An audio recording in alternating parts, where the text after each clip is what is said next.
Basketball Championship is an exclusive presentation of CBS Sports.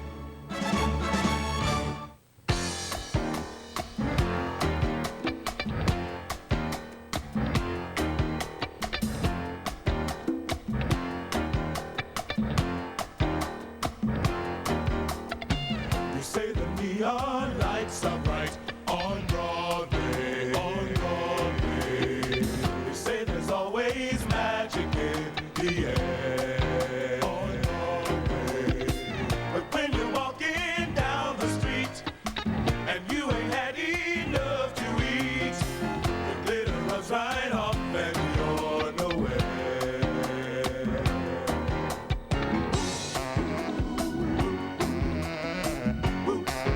On Broadway, they say the girls are something else on Broadway. On Broadway, yeah. But looking at them just gives me the blues. On Broadway, 'cause how you gonna make some time when all you got is one dime? And one dime won't even shine your shoes. On Broadway, they say that I won't last too long on Broadway. On Broadway, I'll catch a Greyhound bus for home, they all say. But then before I blow my arm, 'cause I can play this here guitar, and I will quit till I'm a star on Broadway. I will quit till I'm a star. I will quit till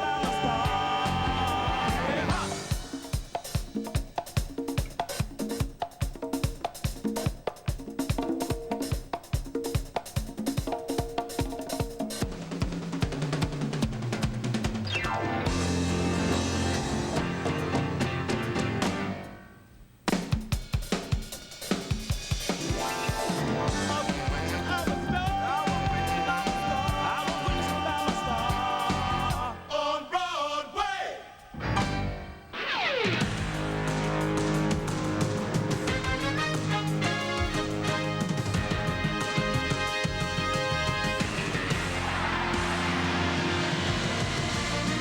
Tonight, the bright lights of Broadway shine on the rainy Meadowlands as the NCAA Championships take center stage.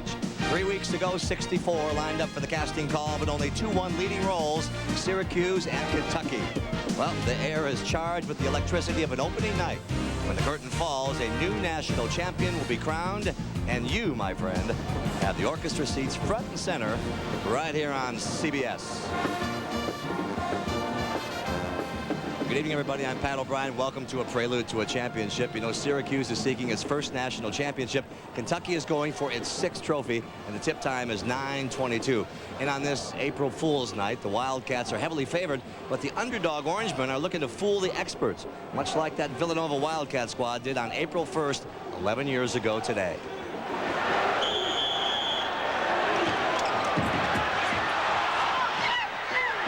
That's it. Villanova has done it.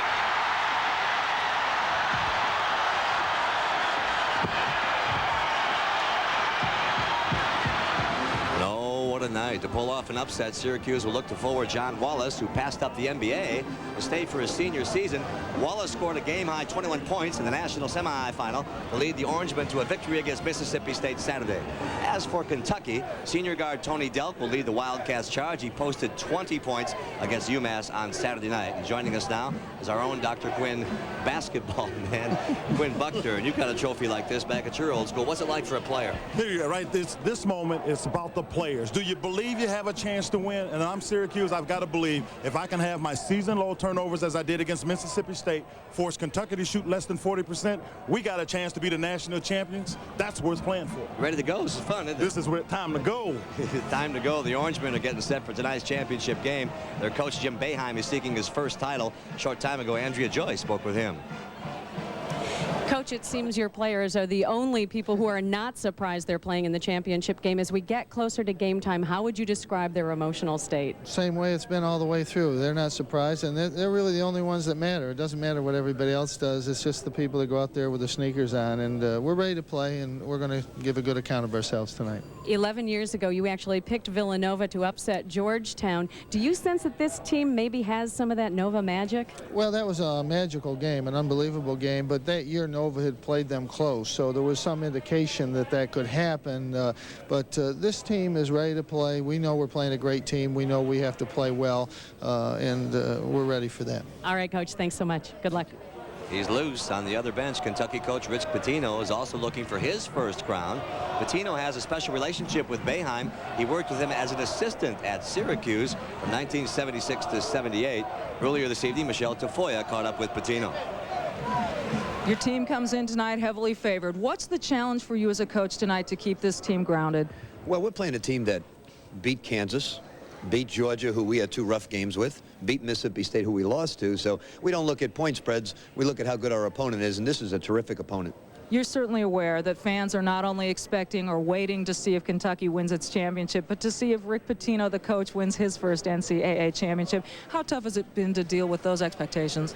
Well, I don't worry about myself. I would like to live it up for the team, because this team is a beautiful group of young people who have worked very hard to get to this point, but it's not going to be expectations that win. It's going to be offensive and defensive execution. Good luck, Coach. Thanks. Thank you.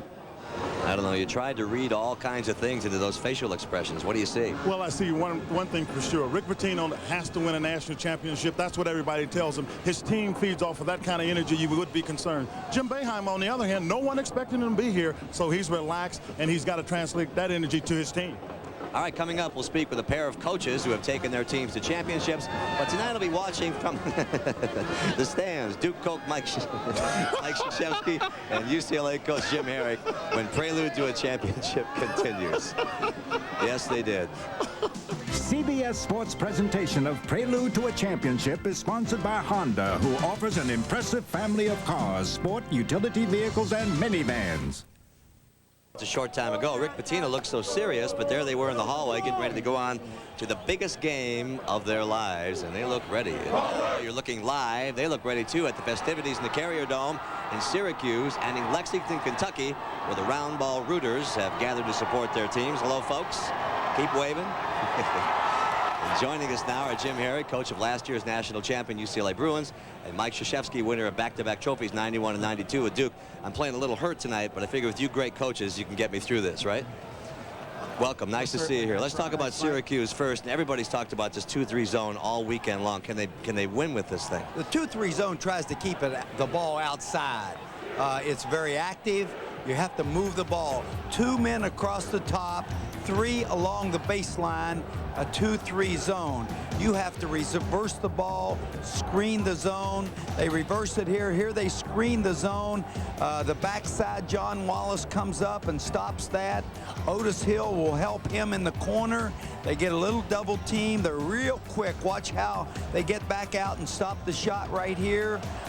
Makes them reverse the ball again. He takes a dribble, which helps the zone relocate. They throw a cross-court skip pass, and Otis Hill steps in and gets a steal. A very big, strong, long, lean, active zone. And on paper and on telestrator, it looks great, but Kentucky has so much pressure. You want to, I don't know what you can do out there sometimes with those guys coming at you. Well, what you want to do, Pat, and what Kentucky wants to do is put constant pressure on you, both offensively and defensively. Against UMass, watch the UMass player that we have circled score, and then watch how quickly Kentucky inbounds the basketball.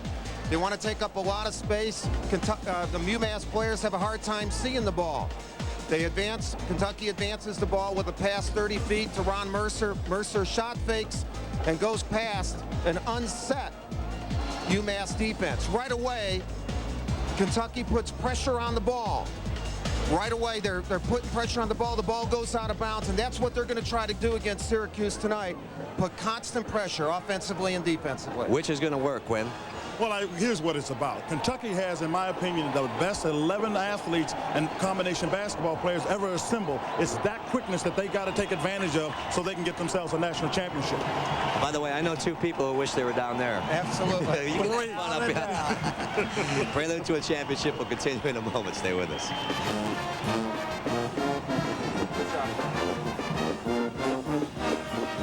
Honda, who offers an impressive family of cars, sport, utility vehicles, and minivans. Jim Nance and Billy Packer have the best seats in the house, and now so do you, Jimmy. Thank you, Pat. And Billy, 5.5 months ago today, every basketball player in the country opened up practice with one goal: to make the journey to New Jersey, to stand on this floor in the national championship game. And now it's down to Syracuse and Kentucky. Let's talk about the Cinderella element, though, because you stood on this floor before and stood witness to the David-Goliath matchups of NC State back in '83, the win over Houston, the one 11 years ago tonight when Villanova won in Lexington, Kentucky, and then in '88, Danny Manning in Kansas at Kemper Arena. If Syracuse was to pull off the unimaginable tonight, where would that one rank? Well, Jim, right up there. I think that you have to look at them as a team of destiny, just like those teams were. And had I not experienced those 3 games right here on a floor like this, I would say no chance. But having experienced it, anything can happen, and that's what we're here to watch. All right, the road to the final for these two teams. First off, the Kentucky Wildcats through the Midwest with an opening round win against San Jose State, then Virginia Tech, Utah, and Wake Forest. Finally, UMass knocked out on Saturday in the national semifinals. For Syracuse out west, Montana State, and then Drexel in the second round. On to the regional, the thriller of this tournament so far, the win against Georgia, Kansas in the regional final, and Mississippi State on Saturday. So 62 games have been contested in this year's tournament. Only one game remains. Syracuse and Kentucky coming up next. CBS Sports exclusive coverage of the NCAA National Championship game is sponsored by Pontiac, Bud Light, Cellular One, and by UPS. Madness again and again. Experience all of this year's action with the official 1996 NCAA Championship video. Call now, 1-800-747-7999. It's all here. From the excitement of the opening rounds to the drama of the Final Four. Order the official 1996 NCAA Championship video by calling 1-800-747-7999. Jersey Meadowlands, time for the starting lineups, and we turn it over to Mr. Frank Fallon. Good evening, ladies and gentlemen, and welcome to the Meadowlands for tonight's NCAA National Championship game between the Syracuse Orangemen and the Kentucky Wildcats. And now let's meet the starting lineups. For Syracuse at forward, a 6'7" sophomore from Detroit, Michigan, number 30, Todd Bergen.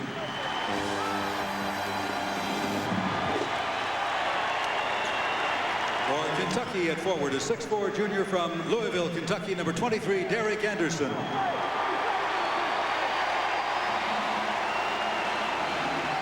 For Syracuse at forward, a 6'8" senior from Rochester, New York, number 44, John Wallace.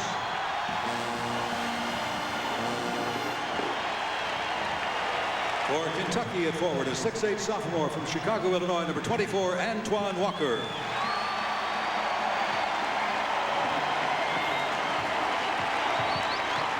For Syracuse at center, a 6'8" junior from White Plains, New York, number 4, Otis Hill.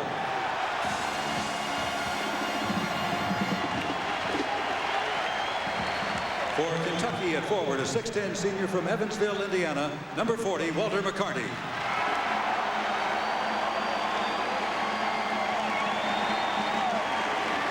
For Syracuse at guard, a 6'7" junior from Woodland, New York, number 35, Jason Sapola.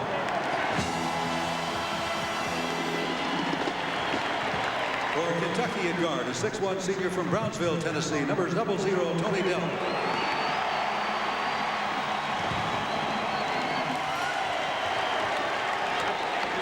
For Syracuse at guard, a 6'4" senior from Syracuse, New York, number 3, Lazarus Sims.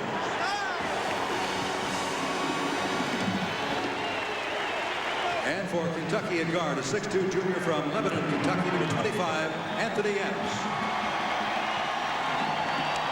And the coaches for Syracuse in his 20th season, Jim Boeheim. For Kentucky in his 7th season, Rick Pitino.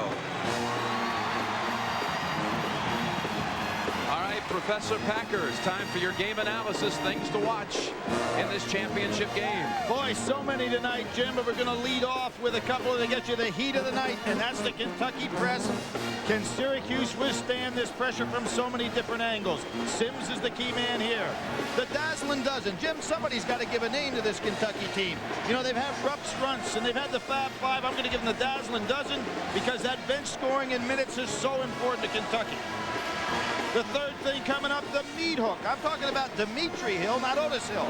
He had 29 points and 10 rebounds against this Kentucky team. They're very similar in style. Can Otis duplicate that performance? It's important inside, and loose as a goose. Now that's the difference in the mental philosophy of these two teams. Syracuse extremely loose. Kentucky is likewise. But I think if Syracuse can stay in this game as long as possible, maybe that ultimate pressure will finally phase Kentucky. So far they've shown no signs of it. But if this game is tight down the wire, believe me, they'll start thinking about it. Rick Pitino's first championship game. Jim Boeheim's second. He was there in '87, only to fall to a Keith Smart shot at the buzzer. I'll make the prediction, Jim. This will not be their last national championship game. John Clockerty, Scott Thornley, David Libby draw the choice assignment. Wallace has been getting every tip on people. Still got it. Last touch by Wallace. Kentucky ball. Right off his foot. We had two beautifully officiated games Saturday. Let's hope these guys have as good a success. And there's the 2-3 zone, Jim. Walker in the middle is the answer. He'll take the turnaround and come up shy right away. Syracuse ball. This 2-3 zone vaunted during the NCAA tournament. And Jim, you're going to see Kentucky start inside, then work out, as opposed to what Mississippi State did Saturday. Sabola's pass deflected, but back to him. Here's Hill. They'll double him up. What a first half he had Saturday. What a tournament he's had. He's been outstanding. Ahead the Delt. Could have been no travel. No travel. That pass, though, into the arms of Boeheim. Well, he almost made it to a Final Four in '66 as a player with Dave Bing. Got knocked off by Duke. Pretty good catch by a man who had a great senior year. He came to Syracuse, did Boeheim as a walk-on, left as a co-captain with Bing. And 30 years ago, they lost to Duke in the East Final to get to the Final Four. Now here, Walker on Wallace. Wallace really can handle the ball in the open court. Probably be the secondary ball handler for this team. Sims, obviously, the primary guy on Dell.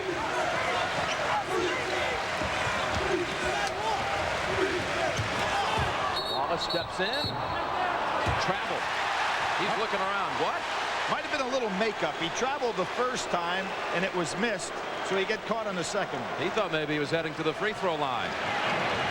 These teams played last year at Rupp Arena. Kentucky won 77-71 in an error-marred game. Walker baseliner. And Sims with the board. Syracuse racing into the front court. Anderson doing a lot of hand checking. Reach it in. Anderson. Billy, when these two played last year, a phenomenal number of turnovers in that game. Again, only a 6-point win by Kentucky on its home floor, forcing 33 Syracuse turnovers. Syracuse hasn't had that many in a game since, and for that matter, Kentucky had 25 turnovers. They haven't matched that since. Wallace gets it back, though, and there you go. John Wallace gets the game's first bucket. Now there's the power, the combination of Wallace and Hill. If Kentucky does have a weakness, it's an interior strength. Out to Sapola. And Kentucky with a shaky start. Misfiring. That Sims must have eyes in the back of his head. You know, a lot of guys chase him down, but he always seems to get by him. Another traveling call on the Orangeman. Will Wallace on the inside. Excellent move. Got by with a little swim stroke there. Gets it back. Nobody going on the boards to check him out. He's too strong a player to let have his way inside. Mark Pope has come in for Kentucky. Rick Pitino right away says, I need a little bit more weight down in low against those two fellas. So got Walker, who missed a couple of shots. That extra pass by Kentucky, so important. Matching up out front. Ep stepped in, then dished out. Delk three, rattles it in. Bergen went right for Delk's waist, but shows the concentration that Delk has on the shot. He kept his eye right on target. Terrific shooter. Sims uses his wide body, too, as a dribbler, Jim. Constantly keeping his body between himself and the man guarding him. Bergen drives, then dishes, and a turnover. Remember, Syracuse on Saturday committed only 5 for the game, and 2 of them were in the last minute. They've already had 3 here, Billy, in the game's first 2.5. Well, consider the opponent as well. Kentucky will turn it over. Make you turn it over constantly. Now, they're not putting a man on the foul line like they had with Walker at the start of the game. Something I'm expecting them to deploy early. Eric Anderson missing. Ball tipped around back to Epps, who will reset. Syracuse not a great rebounding team out of this zone, even though they've got size back there. Bouncing it in to Pope. Almost lost it. Beautiful interior passing. McCarty, Anderson missing the lay-in. Second try, and Hill gets the grasp. Kentucky is good an interior passing team as you're going to see. Look at Anderson, as quick as he is. Yeah, Pitino helped them make the call. It was right in front of the Kentucky bench. A push off on Sims. Now Sims, as I said, likes to use his body to keep the defender away. Anderson staying right with him, and they called that a little push off, kind of a touch. Probably the fact that Sims is so much heavier just knocked Anderson back. Jim Boeheim wanting to work these officials a little bit. Wise move on his part. Antoine Walker back in, Anderson out. Obviously, he cannot afford the fouls. There he is, Walker on the baseline. He got the pass. Jimmy, that's the play against the 2-3. Get it in the center and operate. Sapola looked at the hole for a moment. They brought in Ron Mercer, freshman number 33 for Kentucky. And here's where Kentucky is very underrated. Their half-court defensive sets. Too strong, and Walker. Maybe a little bit too excited there. Didn't have a good touch on the shot. Mercer, who had the great game on Saturday, and not many minutes played, but came in for important field goals. Yep, big minutes. 9 points for the freshman. Sapola with the steal. Sims looks up for it, but no one there. Sapola setting up. Got the feet planted. Three-pointer. Too long. 5-2 Kentucky. 4.5 into the game. Only a Wallace putback for the Orangemen so far. There's the spot that makes the zone adjust. Anytime they get the ball on the foul line, Syracuse has to make big adjustments. And Delk hits his second three-pointer. Bergen pass deflected, but Wallace able to get it across just in time. Hill in the paint. Sapola for 2. Good passing by Syracuse. An excellent hesitation by Sapola. Sapola's biggest game, he had 25 here in the Meadowlands against Seton Hall, so he has to feel comfortable here. Delk travel. Tony Delk loves that jump move. Didn't get away with it there.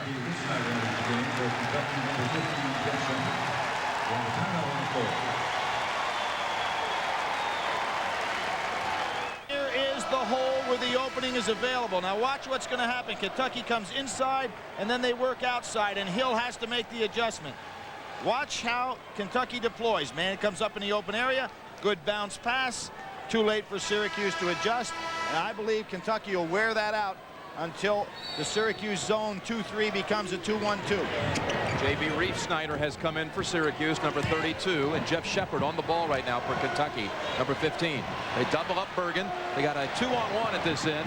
Sapola will challenge. Now kick it back out. Sapola should have passed that ball as soon as he touched it. They had a nice 2-on-1 opportunity for a layup. Sapola takes the three. And Shepard. Bergen reached in, knocked it out. Kentucky ball. Kentucky 33-2 on the year, while Syracuse 29-8. Jim, one of the things Syracuse probably does as well as anybody, because they're good overall team size, is they'll throw the ball over the top of a press. And they've been doing it pretty effectively, but not finishing on the other end. Anderson steps in. Shepard does as well. They keep trying to go inside out. Walker and Wallace with the long rebound. Sims broke early. Ahead to Bergen. What do they call it? They're going charge. Charge on Bergen. Now here is where fouls really can hurt Syracuse. It can make that bench so short. Good hit ahead. Bergen needed to stop. Shepard did a great job getting back on defense. McCarty in for Kentucky. Snyder down in the hole now. Billy, you saw it. They've already matched the number of turnovers they committed on Saturday against Mississippi State. Credit Kentucky for a lot of it. Mercer, two-pointer. Wallace, good hold of that rebound. Sapola is releasing early out of the 2-3 zone, meaning his area will not be very good for rebounding, but he may get an easy one. Wallace likes it at the top of the key. And he gives Walker a little stare, doesn't he? I guarantee you, he has developed that part of his game just beautifully this year.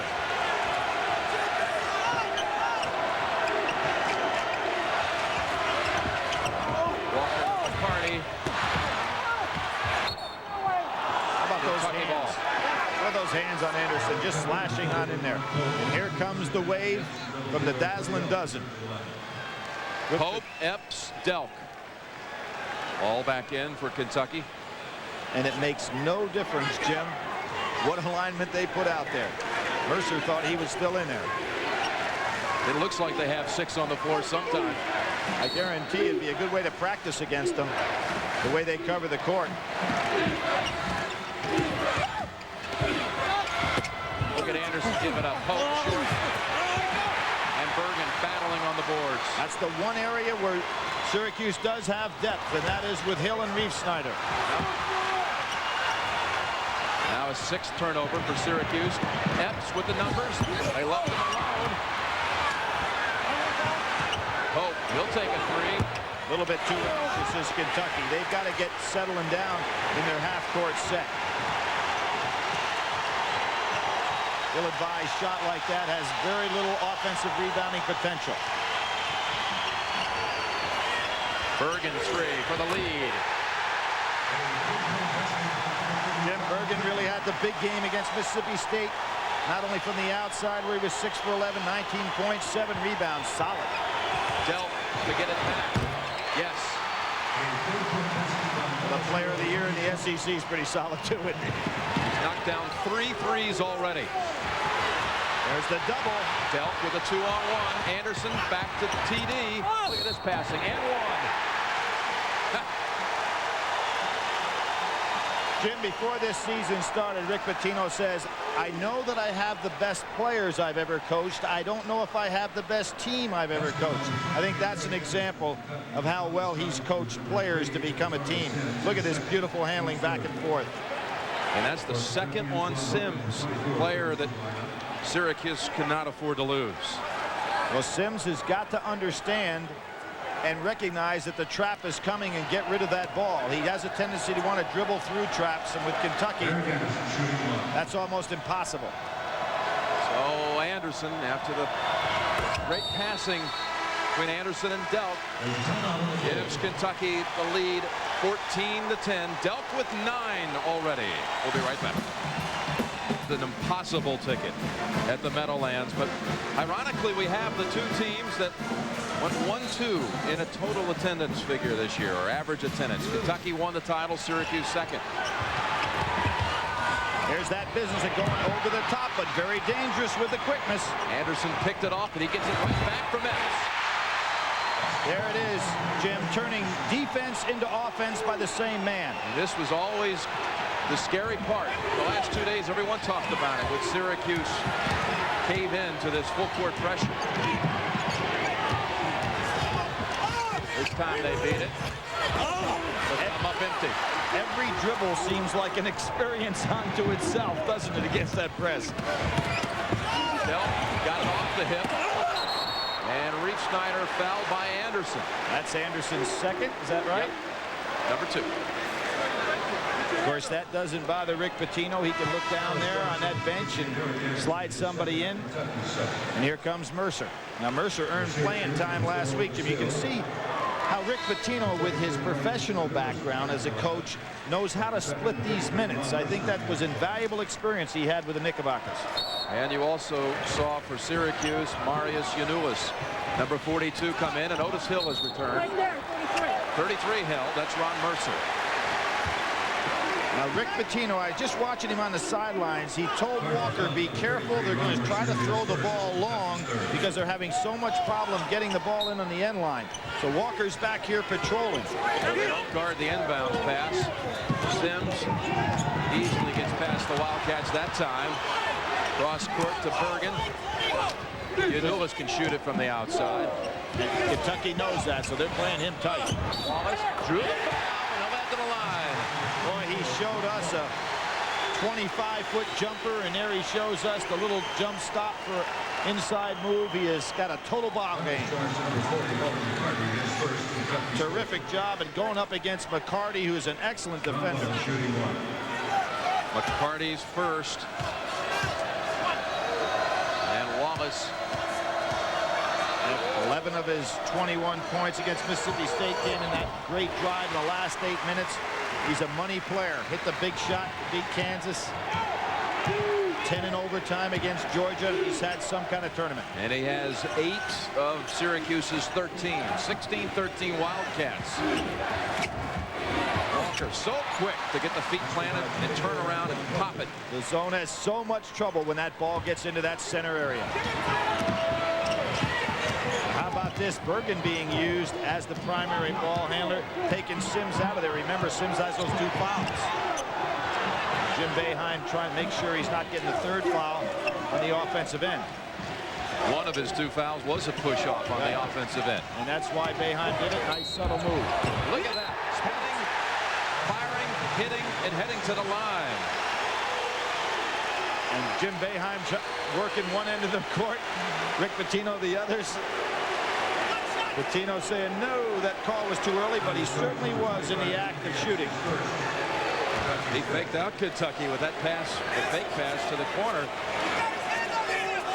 And Sims, so key to the success of Syracuse this year. 18-16 Kentucky. The young man had a triple-double this year against St. John's. Unlikely statistic, huh? It's only been done by 4 other players in Big East history. Good hustle by Sims. Well, if anybody wondered if the game Saturday was the JV game, so far there has been no indication, has there? You know, staying right with them. Yep. Syracuse had that happen to him in the regional when everybody was saying the Arizona-Kansas really for the chance. McCarty's in excellent position. Del 3. Finally missing from the outside. Epstein gets his try. And that also off the mark. Syracuse doing a pretty good job on long shots, rebounding tight inside. Walker knocked that loose, and it ended up in Sims' hands. Hill. He can't find it. He hasn't scored. He's 0 for 3 tonight. Lob goes in. Now that should have been no basket, Jim. They count it as a 3. Because the ball was in the cylinder when Wallace had his hands on it. 3-point basket.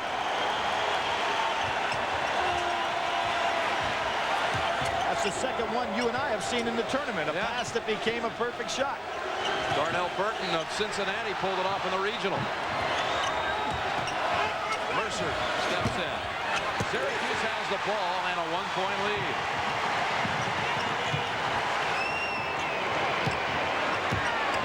This is a nice job by Syracuse to take the ball away from out of Sims's hands.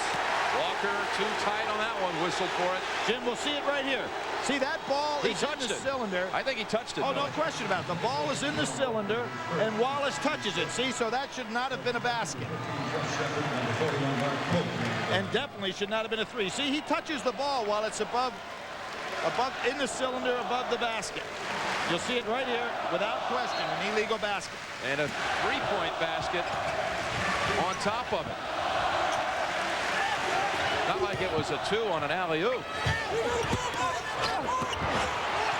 Hill really fighting for it. Can't get it to drop, but Wallace just pounding inside. He didn't come to play. He's come to dominate tonight. And Syracuse leads 21-18. Danny Manning, Jim, bringing back any memories? Put a team on his back and carried him to a championship in a game that we never thought they could run with Oklahoma. And you first started saying that when Syracuse was out in the West. It's not something you just came up with here the last 2 days. He'll carry him. I'll take him right here. How about Put him on my shoulders. And how about those shoulders wide, aren't they? And the meat hook down inside is making a pretty good impersonation of what happened.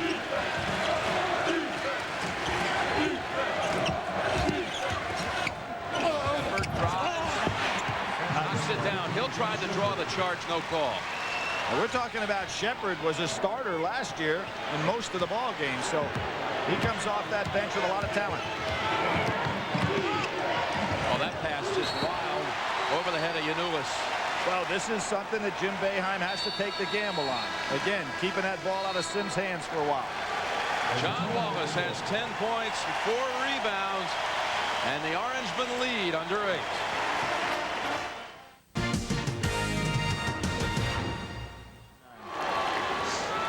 (21-20) Syracuse holding Kentucky to 33% from the field and out rebounding the Wildcats 15-9. Jim, they're rebounding so strong down inside with Hill and now Wallace, who's out of there.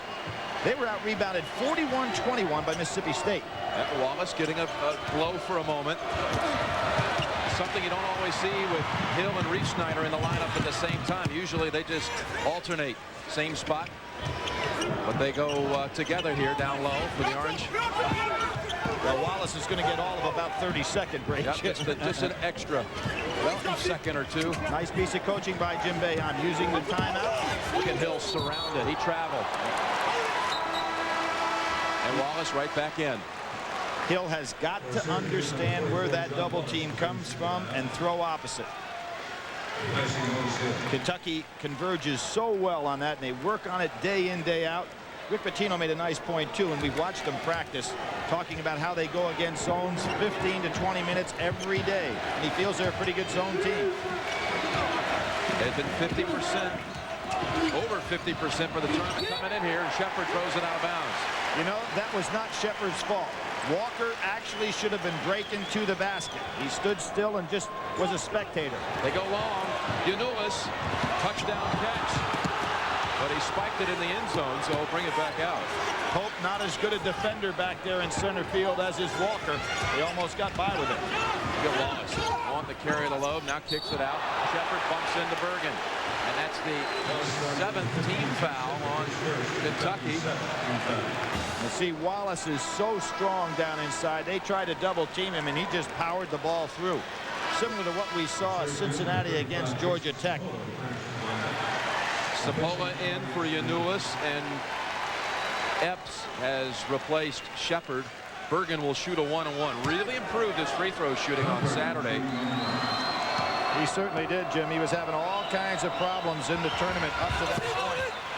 He was 5 for 19 prior to Saturday in the NCAA tournament. But made him when they counted against Mississippi State. Pope late coming to the middle. Shot short. Ball free. Pope. Jump ball. Jump ball, they say. Yep. Arrow with the orange. Syracuse getting some very valuable minutes out of Riefsnyder. Let's see how they work the pressure this time. Well, Sims back in there. He's probably going to let Bergen do it again so that they...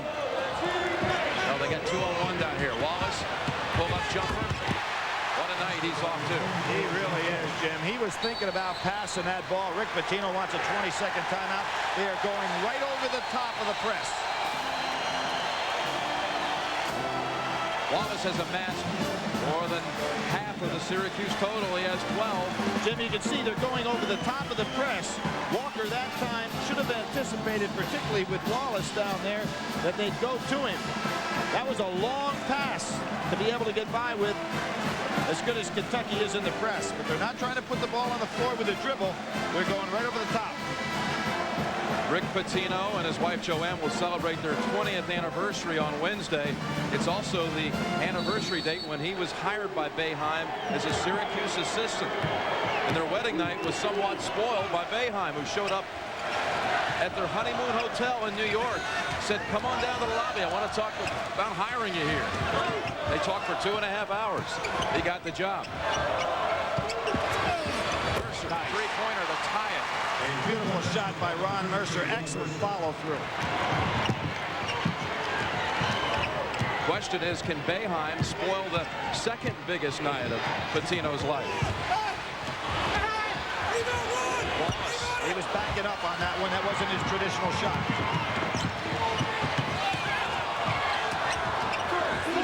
Good judgment by Epps, trying to slow this thing down a little. Off Kentucky. 5:44 to go first half. Allen Edwards will come in for the first time into the Kentucky lineup out of Miami, Florida. Jim, you remember last year when Kentucky lost in the NCAA tournament, they played against North Carolina's 2-3-point zone. They only shot 28% that night from 3, 7 for 36. They're getting a little bit too frenetic in this game. Slow down, you know they don't have to put it up so quickly. It really looks rushed right now. Yes, it is. It's rushed on shots, rushed on judgment. Delk has missed his last 4 attempts after nailing his first 3. This is a great move by Jim Boeheim to get that ball out of Sims's hands some.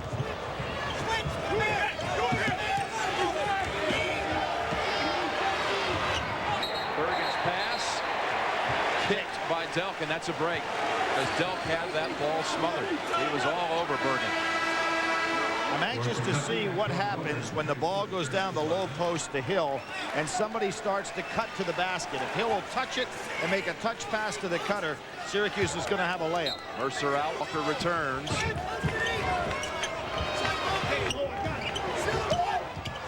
Clear out for Bergen. Bounce pass, tough one. And Kentucky just knocked it out of bounds. Syracuse lucky to retain possession. That's a nice smart move by Hill that time. He thought Bergen could take his man, so he cleared out for him, left an open space behind. Wallace pulls up again. Good block out by Polk. And that cost Wallace a foul. He has to be very careful here. Referees are not going to take that kind of demonstration. Nice piece of officiating, and he goes by and tells Wallace, don't need any lip.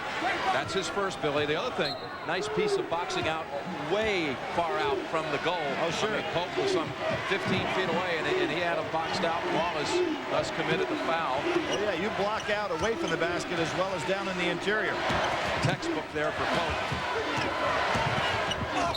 And Edwards traveled. His first time handling the ball tonight. Kentucky really out of sync in their half-court man-to-man. Their half-court zone attack.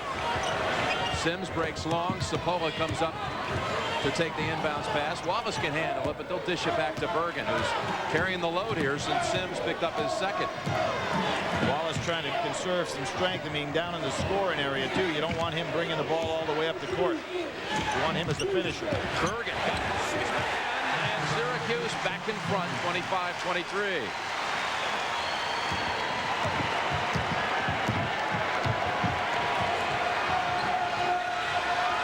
Tim, I said loose as a goose. Are they loose as a goose or not, the Syracuse bunch? Oh, Wallace tapped it against the backboard, the side, and it'll be Kentucky ball. Well, Bergen had some game on Saturday, Billy. He really did. And what happened there is Epps is used to guarding a guard. Bergen is a forward. I think that Epps kind of relaxed a little bit, surprised at the explosive nature. And once he got down inside, Bergen too strong for him. Delp 3, back on target. The equalizer. Bergen has to be careful with that dribble. Wildcats lead by 1. Little hand check in here by Mercer. Walker stole it ahead to Mercer. Hill won't get there. 2 mistakes that time by Sims. Trying to make too delicate a pass and then stood there as Mercer, who was guarding him, ran right by. And smart 20 here by Boeheim, because this is what Kentucky does. They seduce you into that frenetic play where suddenly in 30 seconds they've scored 7 or 8 points. Absolutely, get that run. Jim Boeheim in his second final. He was there in 1987 against Indiana, championship game in the Superdome. Syracuse and Indiana coming down to the final seconds. Keith Smart on the baseline over Trish for the winner. You know, they asked Boeheim yesterday how many times he's gone back and looked at the tape of that game. Never. Says it's too painful. I remember Syracuse had a 3-point lead. Howard Trish missed the back end of a 1-on-1, could have made it 4. All of those shots could have been academic. Little too close. That'll send Sims to the line 1-and-1. Shepard called for that one, and Shepard has 2. There's a case where Sims is kind of hard to figure out, Jim. He doesn't look fast, but there you had Shepard and Delp chasing him down the sideline, and he was able to stay right with him, and he's the one that was dribbling the ball. Shepard couldn't get out and head him off. Epps keeps shuttling in and out. He returns. 1-and-1.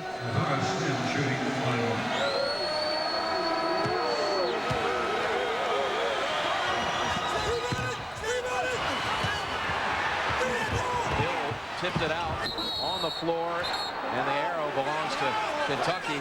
Well, they may have a foul. Yeah, well, they got Wallace, who can't believe it. Normally when that ball's on the floor and everybody's swarming, you can get some body contact, but I think in that particular case, John Wallace went right over the back. Now we've got the under 4 timeout. Kentucky on a spurt, and a 3-point lead for the Wildcats. An 8-2 run, and Syracuse hurting itself at the free throw line, Billy, because the front end of the 1-on-1 missed, and Wallace called for his second. Well, now we have Wallace and Hill, the 2 guys that are so critical down on the inside, the 2 in some foul trouble. You have Sims had the 2 fouls. And Jim, Syracuse, had they made those free throws, you know, they've got themselves not only points, but they don't commit those cheap fouls. Traveling call for Pope. Let's see if Syracuse, Billy, can go the last 3.5 without Wallace or Sims picking up that damaging third. And also from a point standpoint, it's really critical for Syracuse to stay in the game. Make Kentucky go in at halftime knowing they have a ball game on their hands. Stiff pass, and Sapola tapped it over quickly to Sims. That's the kind of alert passing that usually results in an opportunity. But Kentucky intense here on the man-to-man. Important for Hill to get a basket. He hasn't scored, Jim. He's 0 for 5. Bergen saved it. Wallace will take it over Epps. 3-pointer ties the game. 28. He's doing it inside, outside, and Jim, that's where that cheap second foul could be so tough going down the wire. Kentucky trying to run a man into the middle. It's Pope. He's not as good a passer as is Walker. I'm surprised Walker's not on that foul line some. Wow, that's going to go, isn't it? Yeah, it's going to go, and it's on Hill. So now you've got Sims with 2, Wallace with 2, and Hill doesn't get over there in time. Hey, Mercer has some big-time moves, but so does this guy, John Wallace, hitting a second 3 for the night. Beautiful square up. Wallace has 15. McCarty in for Kentucky. Jim, this young man was maybe the best high school player in America last year. A lot of people thought that. Against Massachusetts the other night, 16 minutes, 4 for 6, 9 points. The game before that against Wake Forest, only 6 minutes, no points. So he's coming up big here in the Final Four. Hill wants some help. He'll go over the top. And Walker's there to intercept. The numbers for Kentucky. They got a man advantage. Delp 3. Old Delp. Another one. Who would you rather have shooting it than Tony Delp? No one. He has 5 3-pointers. The most in a championship game was Steve Alford with 7 against Syracuse back in '87. And Delp with 5 already. 2:08 to go. There's the double. That's what I was talking about, Jim. And he'll hit the ball into the low post. The man will cut. He's wide open. And Hill finally gets a bucket to drop. Great recognition that time by Wallace. Delp caught, but Mercer safety valve.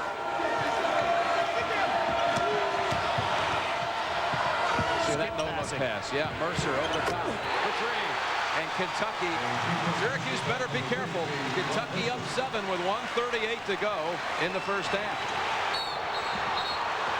Delp. Reach in. Jim, if people haven't seen Kentucky before, and it's hard to believe that they wouldn't with all the exposure they get, he was a starter in the first 12 games of the year. Averaged 21 minutes a game was Mercer. And then Rick Pitino came to the point and said, if we're going to win a national championship, the seniors are going to do it. Not Ron Mercer. He's our man for the future. Well, the future is now tonight. So 1-1. The 9th team foul. They have blown the opportunities on the first 2 one-on-ones, and Bergen misfired on one of them. And this one. Syracuse foul shooting problems. It's a 70% free throw shooting team this year. Having problems tonight. They give up what could have been 6 points at the line, missing Absolutely. 3 front ends. They'd be down 1 at this point. Good touch pass by McCarty. Sims on Epps, kicks it out. Delp for number 6. Yes. Now that's 18 big ones. 40-30. Kentucky, you could feel the run coming. Syracuse just trying to get out of this half alive. Delp steals it. Right back to Bergen, though. He's got to hit ahead to Sims. Hill for 2. Oh, nasty fall. He'll head to the line, but a big thud here as Hill, which went up, slammed it home. Nothing intentional here. Not at all, Jim. And there's another sign of great sportsmanship that we're seeing in this tournament. Tony Delk, look at Tony Delk with Hill. The kids in this tournament this year has exemplified sportsmanship like I've never seen before. Delk goes up. Hill defenseless because he's in the air. He has no place to go but straight down. But look at Tony Delk the whole time staying right with him. Great steal by Bergen. A huge turnover. Up 10, Kentucky with the ball. And now Syracuse at the line with a chance to get it down to 7. It could have been 12 or 13 at the other end. So he landed right on his tailbone. You're talking about a man with about, what, 250 pounds coming straight down with no place to protect himself. There's a free throw finally. Reef Snyder, Yanulis in for Syracuse. 50 seconds to go in the half. Jim, we talked about the fact that Jimmy Boeheim made the calculated gamble to take the ball out of Sims' hands, son, to rest him a little bit, make sure he doesn't pick up that 3rd foul. But you sure want him to have the ball. Here comes that trap at half court. Epps breaks out of it to Edwards. On the baseline, Walker. Outside Bergen. Before the shot. Coming up, Pennzoil at the half. Pat Quinn, George, Coach K, and Coach Herrick.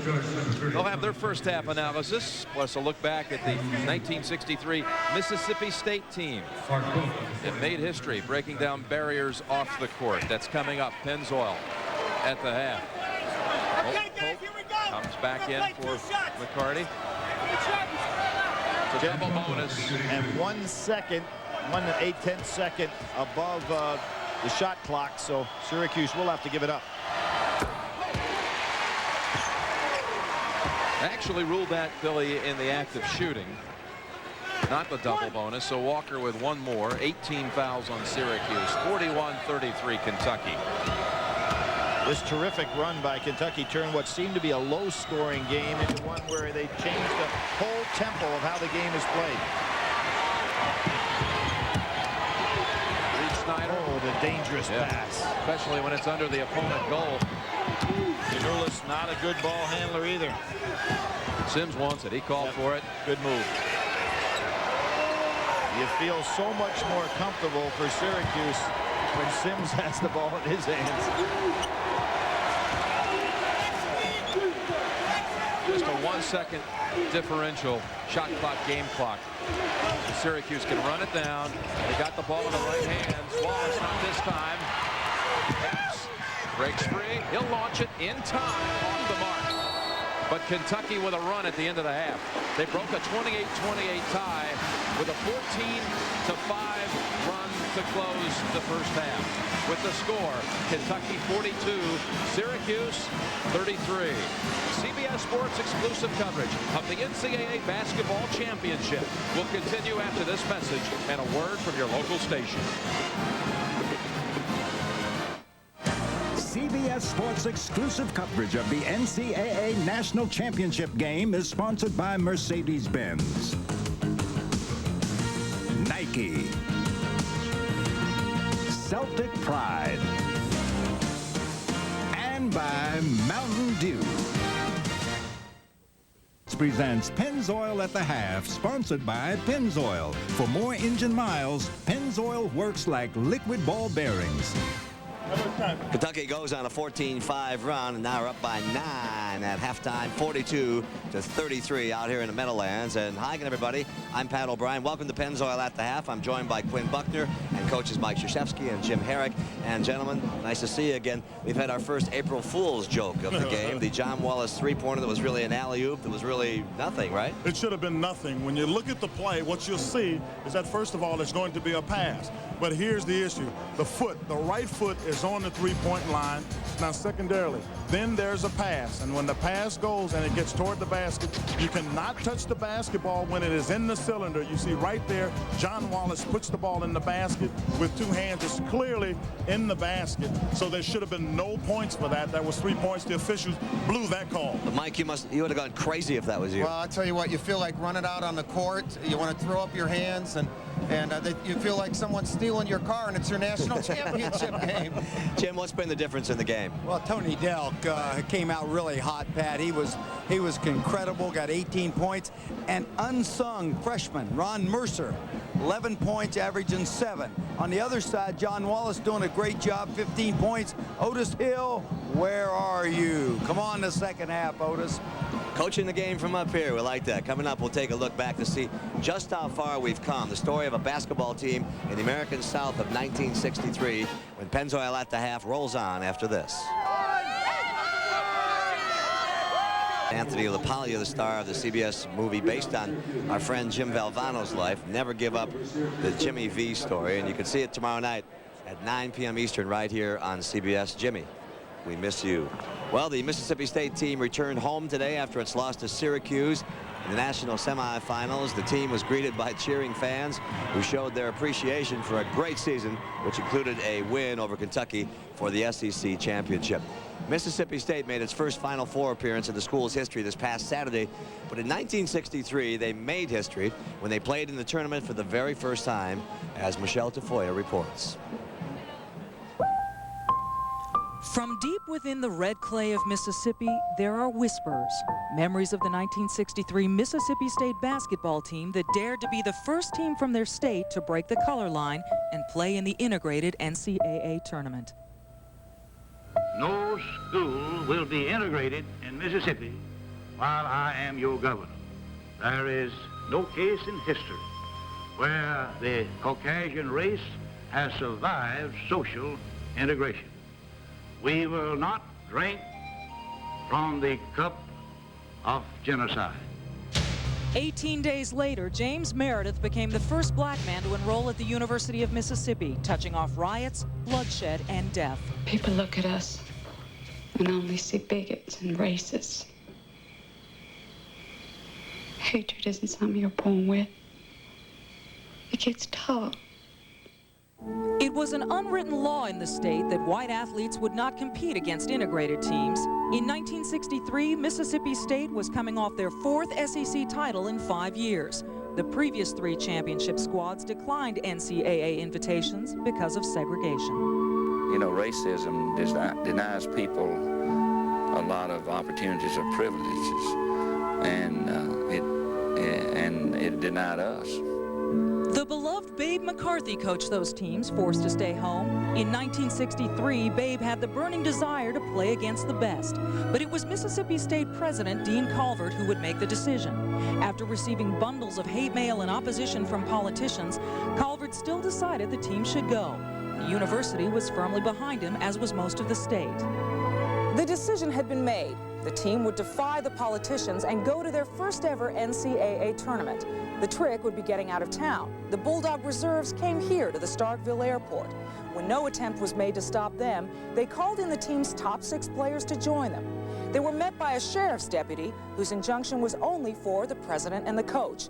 He couldn't stop the players, so the team traveled on to East Lansing, Michigan. Babe had snuck out of the state the night before. He and his team lost the game, but won a moral battle. I didn't even realize when I shook the captain of Mississippi State's hand, then did I realize that this was something special.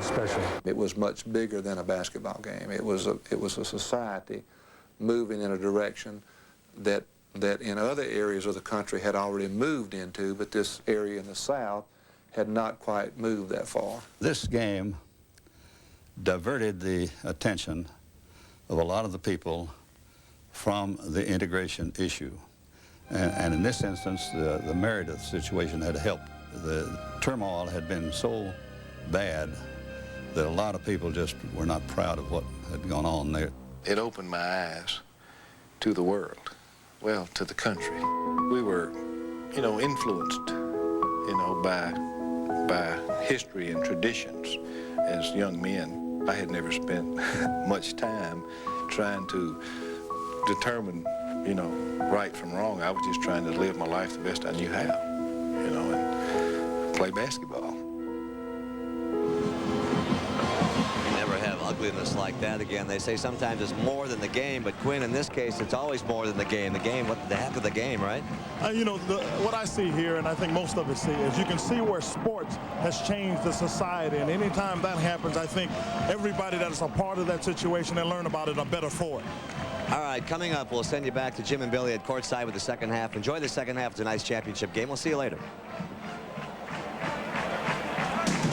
Pennzoil at the half was sponsored by Pennzoil. For more engine miles, Pennzoil works like liquid ball bearings. Lead 42-33 at halftime, and Billy Packer, let's go through the inside-out coach's edge. Well, I want to tell you, Tony Delk will slide to the outside. We're going to see a player come up and take the hole right here, McCarty. Epps will hit to the side. Ball goes into that area I've been talking about. It goes out to Delk. The zone cannot recover in time.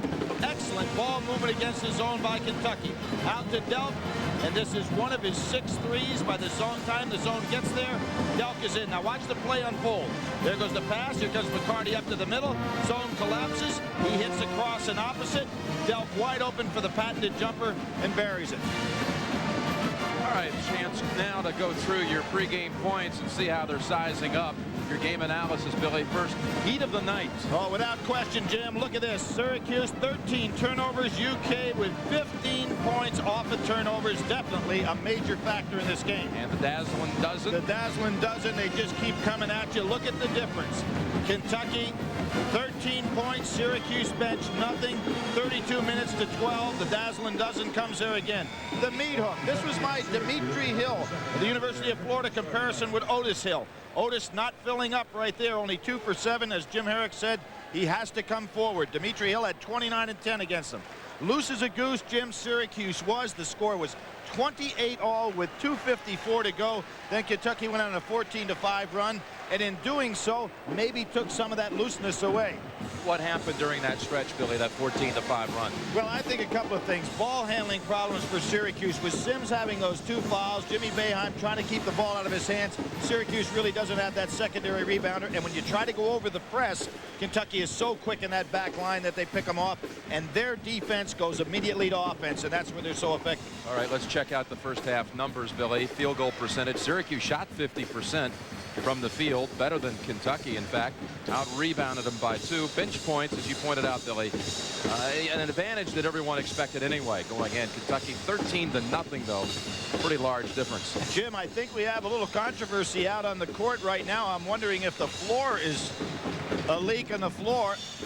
And the referee's talking to the 2 coaches right now, talking about an area down on what would be Syracuse shooting end.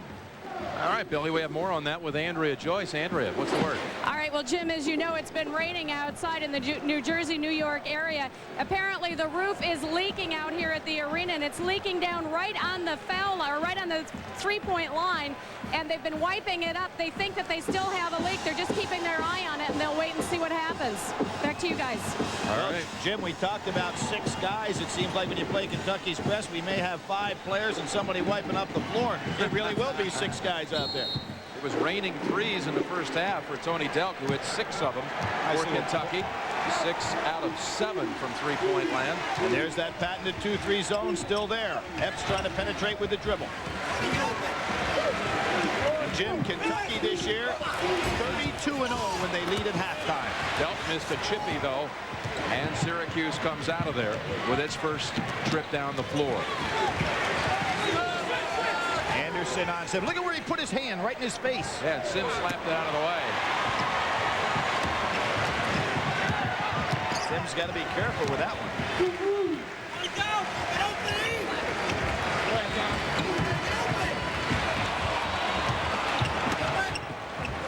Look at that passing. Delk for number 7. How often do we see in a Kentucky practice where Rick Pitino stretches that extra pass so that everybody knows where to rebound? Very effective. Hill wide open. Yeah. He was in the lane for a while, but they reached around. Anderson is free under the basket. Delk from the other side. Walker back up. You can hear the slap. He'll head to the line. Walker did a good job blocking out on his end of the floor to get a wide open rebound.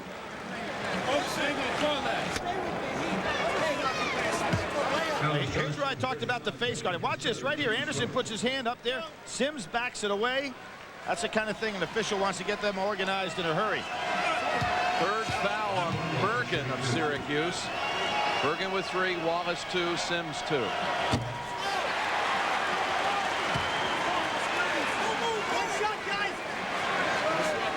Wearing Jamal Mashburn's number, 24. Mashburn said he could be the best ever for Coach Pitino. I hope he is, because he is wearing my number. And Anderson saves it. Jim Mashburn, surprisingly, the only first-round draft choice that Pitino's ever had at Kentucky. You think about all their talent, that's quite a stat.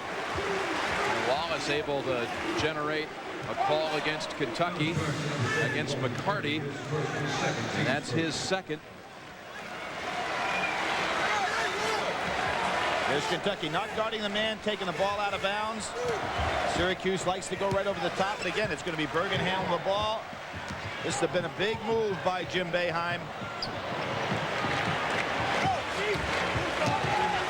Sapola wanted to go cross court, but Sims stood still. There was nobody to pass to.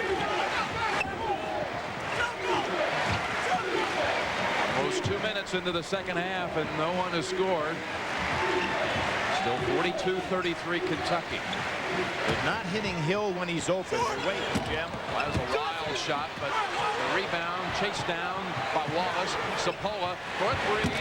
Not the shot they want. Syracuse has got to pound the ball down inside to Hill to get him doing something, because Kentucky's really playing tough on the perimeter now. Epps gives it up last minute, and a traveling call. But that little break right here allows Kentucky to get back in their full court pressure. guarding the man taking the ball out of bounds, allows Walker to be the safety man. Wallace puts it up for 2. Boy, he is terrific, isn't he? Whether he stops outside, leaned right underneath there. He's trying to be careful not to be called for a charge, so he backed off. Anderson back to the rim. Bergen with a good job on the board.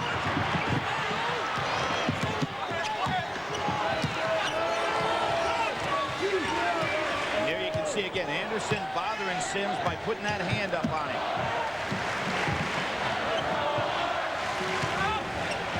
Again, Hill keeps it alive, but Anderson finally gets a hold of it. Numbers, Kentucky. Inside, McCarty. Good pass. I tell you, Antoine Walker doesn't pass like a man who's 6 foot and 6'8". Now, he makes excellent judgments, Jim, and he actually likes to have the ball outside on the perimeter. That was a 4-on-2 break. Well executed by Kentucky. You see it right here. There's Walker, as you're talking about, Jim. Beautiful bounce pass. McCarty follows it right into the hands and puts it away. McCarty's first 2. Reef Snyder in for Syracuse. Tough pass. Pope just in. This might be a backcourt violation. It is. Hey, Jim, you can't throw a pass that soft against this press. Kentucky is quicker than is Syracuse. They'll run right underneath it and pick it off. 44-35 Kentucky. If you're going to throw it over the press, it's got to have a little bit of smoke on it. Reef Snyder, 2-pointer. Just like Sapola's shot, not in the best interest. Mercer left alone. Oh, underneath, puts the spin on it.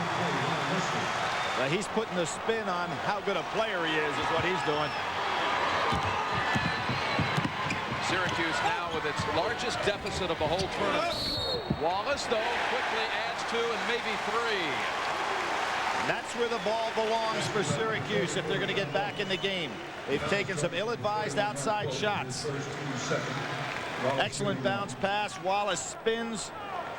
Even with a man as big as Pope, goes right up against him and scores. Pope's first. They needed this. Wallace, second-team All-American, and people who are watching him tonight for the first time probably said they wondered why. We talked about it Saturday. 3 men in his league made first-team All-American for the first time in the history of the All-American team. Allen Iverson, obviously the outstanding player from Georgetown, Kerry Kittles. And there's his mother, Vanessa, and who was reduced to tears when he called her 2 days before last summer's NBA draft and said, I'm going back to school to get the degree and set the example to my younger brothers. He'll graduate in May. McCarty should have passed that ball to Mercer. Bergen, he's open, got a screen from Reef Snyder. It's back in his hands, tipped to him, and Pope fouled him. Jim, Bergen was a little upset with himself. You notice how his feet were twisted on that jump shot, and he really couldn't get himself reset to take it. McCarty collects his 3rd Shepherd inners for the Wildcats.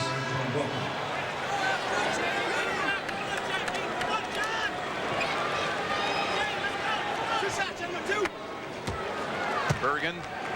Jim, these foul shots so critical for Syracuse. It was the one thing that helped that run get started for Kentucky in the first half. Now he missed 2 front ends of a 1-on-1 to Bergen. And a chance now to hit 2 here.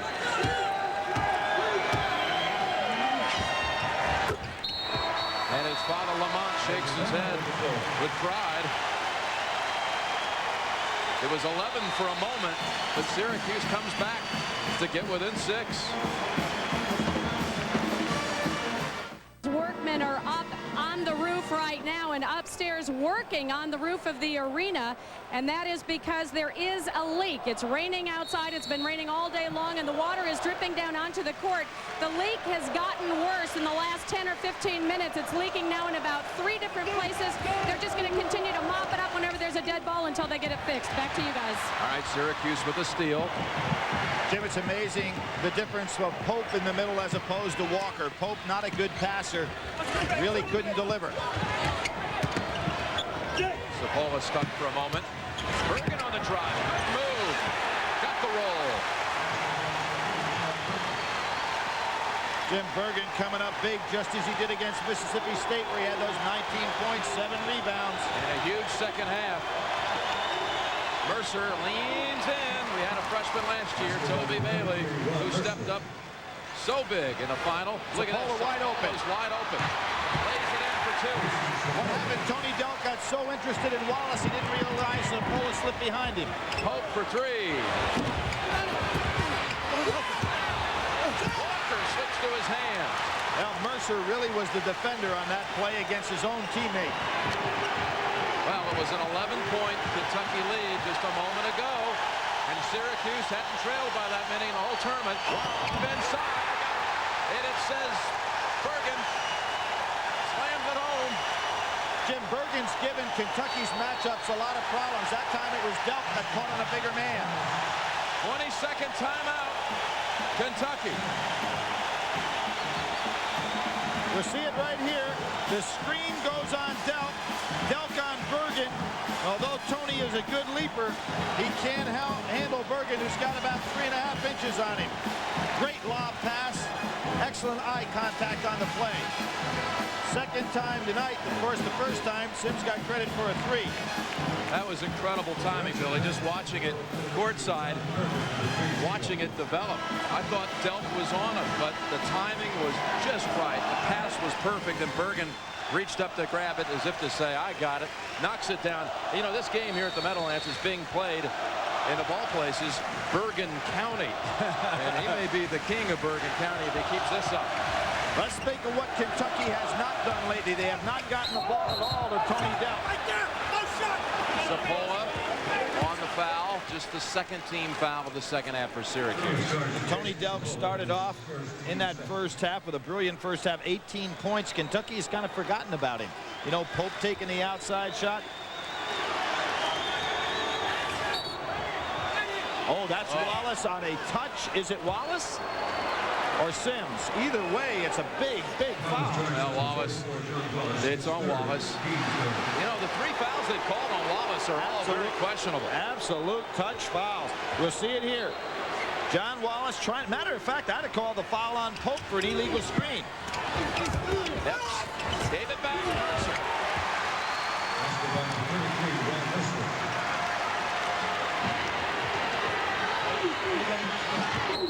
There's a touch on Walker. And Bergen hands the ball over. Bergen playing really confident right now. Mercer, by the way, with 17 points. That's his high, and it ties his high on the year. It ties his career high. Yep.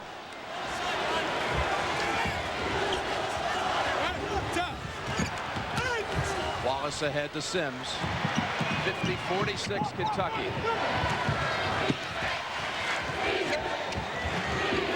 You notice how Sims is becoming much more the ball handler now. Bergen leads in. No call. Epps underneath. Threatened to go long. Now he'll race up court. Walker banks it in. Walker and Mercer have been outstanding in this second half. And there's that lob again. There's a hole. And two players down. It's Sims and Epps. And Sims is in great pain. Epps up. It looks like it's his wrist, Jim. Foul is going to be against Kentucky's Mercer. Sims' wrist.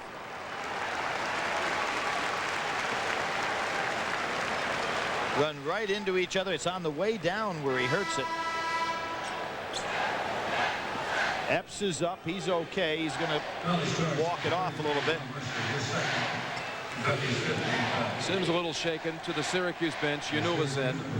Jim, I wonder if if Syracuse will go ahead and try maybe to deploy the getting the ball in bounds by stepping another man out of bounds when Kentucky does not guard the inbounds passer.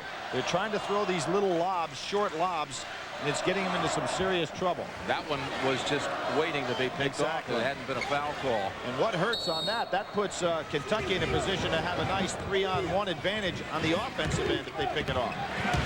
So with Sims out and his wrist getting some treatment, massaging, Zapola brings it into the front court. Pretty nice job on Epps, but he didn't have to face the double team. Shaky ball handlers out there now for Syracuse.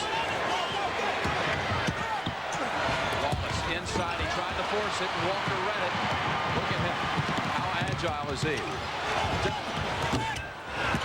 And Walker on the offensive play. Yanulis. 13 minutes to go. 6-point Kentucky lead. Very dangerous time for Syracuse right now. The team they have on the floor without Sims is in serious trouble. You see Wallace is tired. I really think Jim Boeheim needs to go for a timeout. Hope underneath. Stuck. Walker's made steals the last 2 times on the defensive end. Heavy taping job taking place on Sims right now. Hope looks around and fires it. Hill out-wrestles Kentucky for the rebound. See, Wallace is just walking down the court, Jim. Maybe trying to wait on a TV timeout, but that can be dangerous with this shaky ball handling. Which comes in the first whistle under 12. Sapola, nowhere to go. Underneath and off Syracuse. Near the conclusion of this game, Billy and I will select a genuine Chevrolet most valuable player of the game from each team. To date, Chevrolet has contributed almost $5.5 million to the scholarship funds of America's colleges and universities.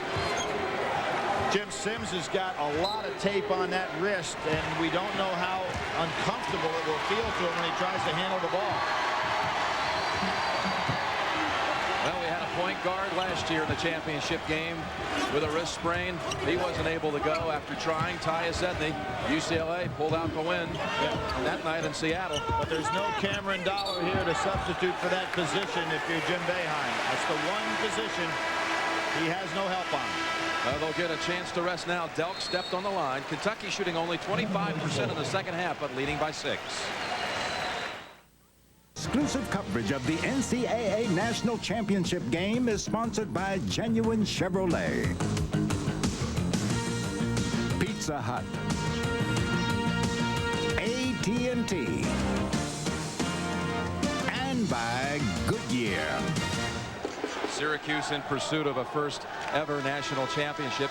Kentucky in quest of a 6th national championship. Billy Packer, they've turned it over. Syracuse the last 4 trips, but still only down 6. Not surprising, though. Sims on the bench. We said that was a very shaky ball handling team out of there. They might have dodged the bullet to get this time out as they are. And Mercer having a super game. But, Jim, one of the things that has happened here with Mercer coming up, Kentucky has forgotten who number 00 is. Delk is over 4 in the second half.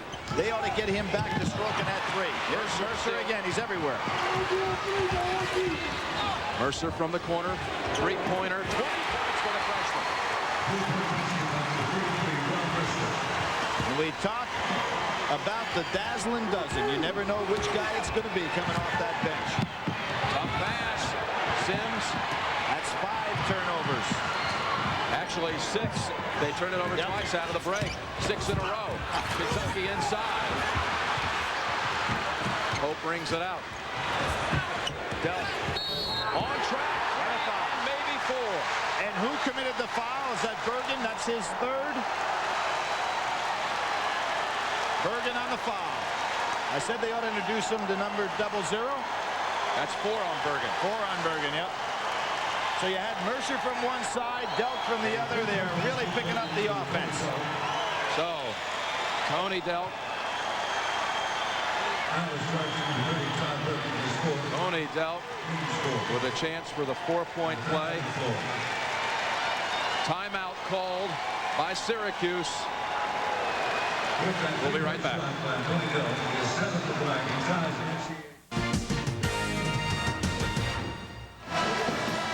Jim Nance, Billy Packer from New Jersey. Kentucky has run off 10 unanswered.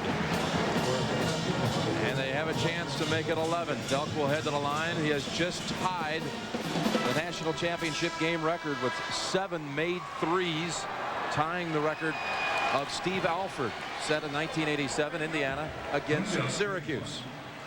And Jim, for Syracuse, since Sims went down with that wrist and had to sit down, they have turned the ball over now 6 times in a row. Sims, of course, back, but you haven't seen him put the ball on the floor yet. 59-46, largest lead for Kentucky. Almost 7.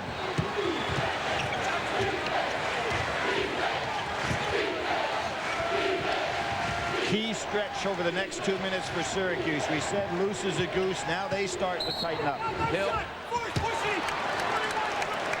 All right, foul on Kentucky. Call on Pope, his second. Isn't it amazing with Rick Pitino and his substitution patterns, now that he's got Mercer going with a hot hand, back to that mentality of the NBA again, he keeps Anderson on the bench. So again, Kentucky has scored 11 unanswered. Lead by 13. And Wallace, Hill underneath, and he waited. He got his room, and he slams it home. Just moved Pope out of the way, didn't he?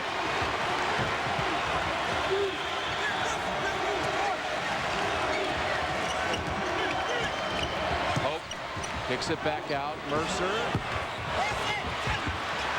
Shepard off his foot. Sapola on the spot. Syracuse with the break. Bergen. Beautiful hesitation by Bergen. Delk was there. Sapola almost turned over another one, Jim. Billy, it looked like that might not work out for him. And that was a 3-on-1 break. 59-50 Kentucky, and Pope short. No quitting Syracuse, the same as Massachusetts last week.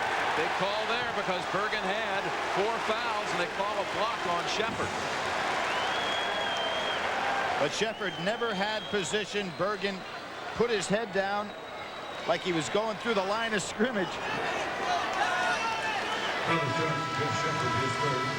Here we see Sapola. Now watch him almost turn this over. There it gets off his knee. Then a great job by Bergen on the finish. You can recover your own fumble, and that's exactly what that was. Nice soft layup there by Bergen. All right, let's see if Bergen can handle the 1-and-1 in the second half.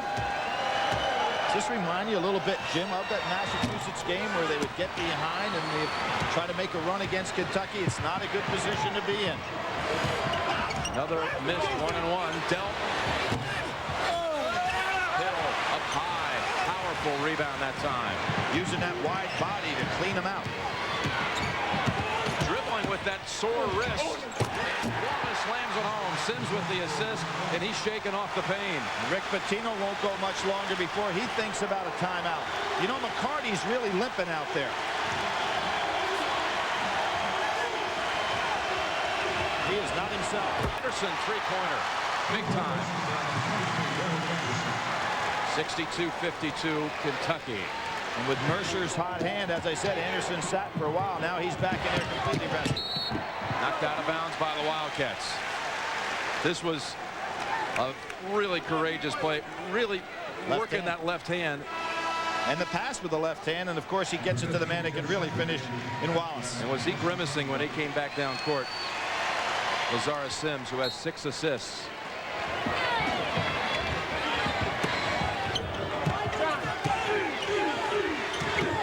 Shepard has it come back in for Kentucky.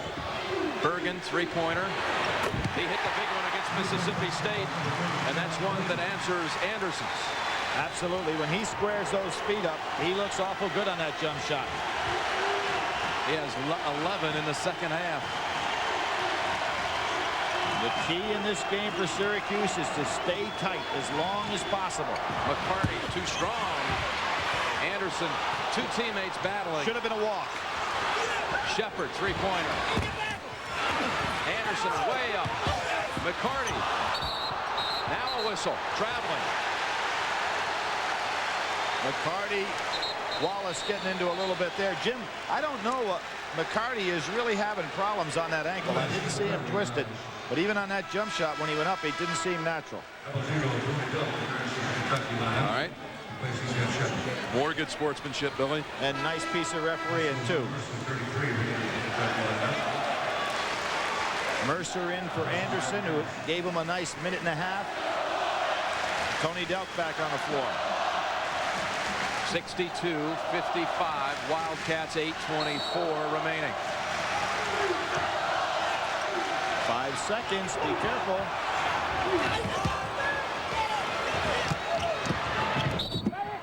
the line. Mercer moving those feet defensively, and he used the sideline as the extra defender. Excellent technique. We see it right here. Sims going up. Mercer gets the feet over, you see, and there's no place to go. The sideline becomes his teammate. Excellent job. Barely touched it with the toe. Another turnover. Walker baseliner. McCarty jumped twice, but Wallace got the rebound. Wallace full drive. Look out. Blows by McCarty. McCarty is not physically in position to play him, and there's going to have to be a move by Pitino. McCarty can't get it done out there tonight. Wallace goes right by McCarty. As I said, the ankle seems to be giving him trouble. John Wallace puts it away. They call it on Mercer for reaching in. John Wallace, who said, you couldn't pay me enough money for what I'm experiencing coming to this Final Four. Turned away. Chance to go into the NBA draft. First thought he was ready. Didn't sign with an agent. But he'll be back here at the Meadowlands June 26th. The NBA draft will be held right here, fittingly enough. And Wallace may have another huge night on June 26th like he's having here. Can the freshman continue to stroke it with Delk? That may be the key for Kentucky. Talking about Mercer. Ebb stuck, but finds Pope. Slips out. Bergen on the save. 13-point lead has now been sliced to 4. Hill wants it inside. Off Wallace. John Wallace realized he's trying to do a little bit too much too quick. He points over to Hill, said it's his fault. He's thinking out there. Antoine Walker, McCarty out, Billy. Yeah, I think that he just can't get it done. He seems to be limping a little bit. It's not his night.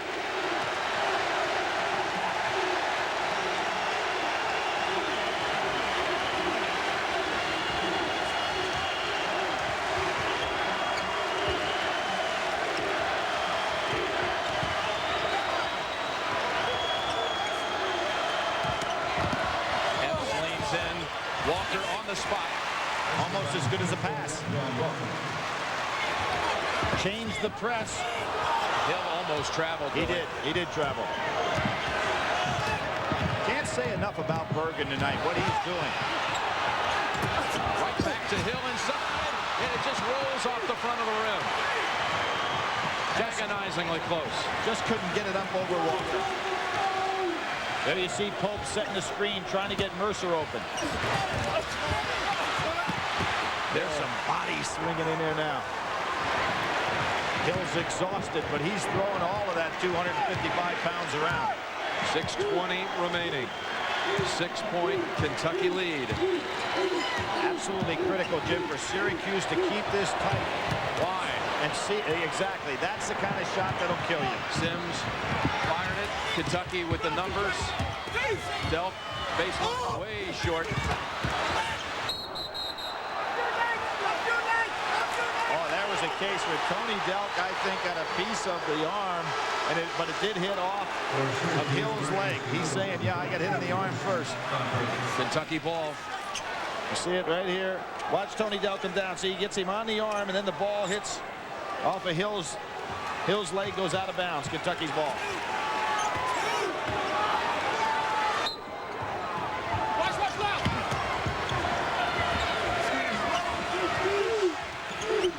The 2-3 zone is packed much deeper than it started out the game. See, they got the men out front are touching the foul line almost. Walker working hard, but it doesn't drop. Hill is doing something else on the boards down there, Billy. He is, and Reeve Snyder was going to come in for him, Jim. Hill is just exhausted, but he won't give up at all, showing that same kind of moxie we saw Saturday from the kids from Massachusetts. Look at Wallace free himself. Down to 4, 5:30 to go. Can they ever get Kentucky to start emotionally cracking? That is the key in an upset. Timeout, Kentucky. No one. Well, can't say no one, but almost everyone said this couldn't happen. They wouldn't be this close with 5 minutes remaining. 64-60, Kentucky and Syracuse battling for the national championship. Game summary, 64-60, Kentucky leading. Second half, Syracuse over 50%. Turnover stats. Well, they obviously are working against Syracuse, but Jim, since that run of 6 straight turnovers, Syracuse has done much better with Sims back out on the floor, even with that wrist taped up.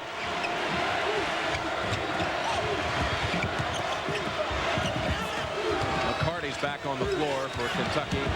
Mercer leaping cleaner. That was one of those freshman mistakes. Trying to do too much. John Wallace has 27 points, 10 rebounds.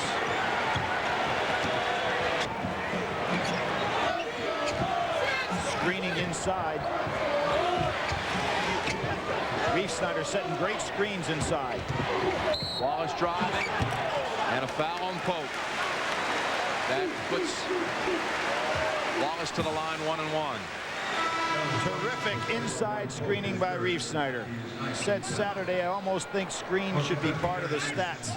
Terrific job on his part. Freed up Wallace. Billy, we got another 1-and-1. Syracuse for the game is 0 for 4 in a 1-and-1 situation. I'm going to go back to a game that they played. There's a good one. Go back to a game they played at Providence this year where they had the great second half free throw shooting. This team, as I said, shooting right about 71% on the year. They beat Providence. They beat 19 straight in the second half. Kentucky led 59-46 with 11 minutes to go. Since that time, 16-5 Syracuse. Kentucky has got to get Tony Delk going again. Only 4 points in the second half. There he is. Three-pointer. McCarty, that's a huge tip in. Walker was on the sidelines. Was he coming in for McCarty or was he coming in for Pope? We'll find out in a minute. But McCarty had done a good job of boxing out and had position and a big putback. Sapola drive. Much like Mercer's shot, not the shot you want in this occasion. We approach the 4-minute mark and a 4-point game. Wildcats ahead. Derek Anderson was wide open, calling for it. Now he gets it. Looks at it, fires it, hits a huge three. They're going right to the center of that 2-3 zone and passing beautifully out of it. 69-62.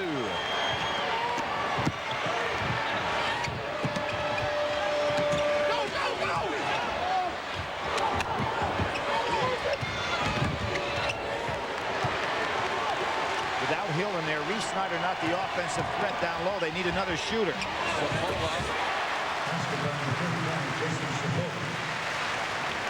3:20 remaining. 5-point Kentucky advantage.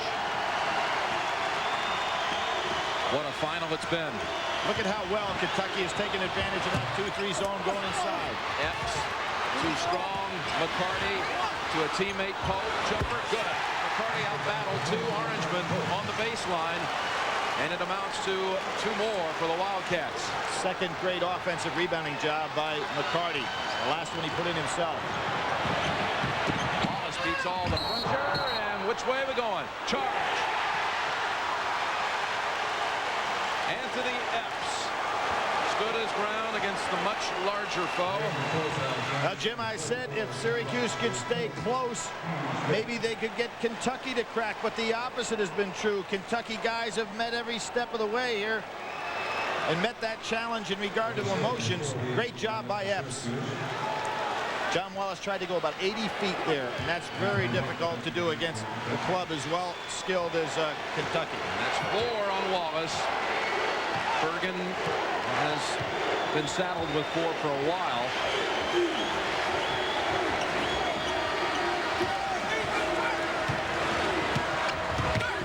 Anderson. Epps inside. Walker to the line. Hill on the arm. There's that interior passing again by Kentucky. They're starting to really strip down this zone.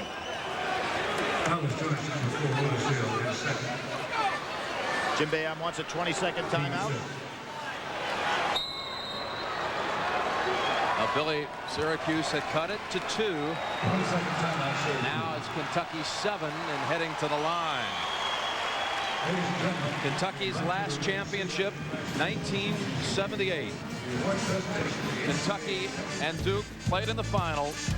Billy, you were there. What a performance that night by Jack Givens. Jack Givens, who's sitting down to our left tonight. And look at the defense that was played by Duke, Jim. A 2-3 zone, and Jack Givens burned them.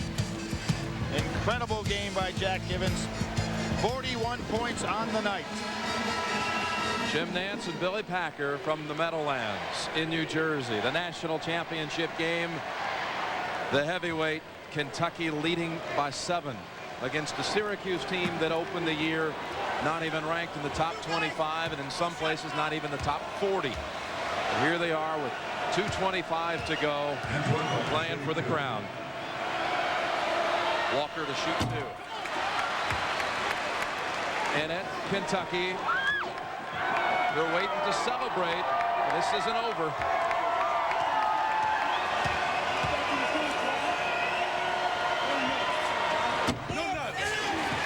Walker, after 3 misses at the line, gets that one to go to up the lead to 8. Bergen in trouble. That's a good hit ahead by Wallace. 10-second clock was working against him. Bergen's done stellar work, though, having to be responsible for the backcourt tonight. Outstanding. Now this 3 from Syracuse has to have it. 1:58 remaining. 72-67. And here was a guy in a slight slump coming into the Final Four. Having a career game. That might have been a walk. Kentucky wisely using a little clock here. How about Delk open in the corner? Bergen sees him. 7 on the shot clock. Delk comes in, gives it up. Hope lost it on the way up. 1 on the shot clock. Syracuse with a big hold that time. 1:20 remaining. Down 5. Don't need to think 3 here, Jim. Look at Delk. Sims gets it back, and Syracuse has the numbers. But Pope with a reach-in steal and a foul on Wallace. Sims tried to make the impossible pass. That's it for Wallace. That's it. You can see the impossible pass. Pope gets his hand out there, the young man that transferred from the University of Washington, and then he hits it ahead. John Wallace walks by us in disgust. And Jim, remember the fouls early in the game, the 3 little touch fouls he picked up, how important they were. And after a spectacular senior season and a very powerful message that he sent to a lot of underclassmen, John Wallace has played his last game for Syracuse. He fouls out with 29 points and 10 rebounds. And Billy, there were a couple early. Didn't expect that to perhaps be a problem for Wallace by game's end, but now with 1:06 remaining, Syracuse will have to go the rest of the way without its star. Well, they have a tendency when you get some of those cheap ones, it's so tough, and you can see his mom. His mother, Vanessa.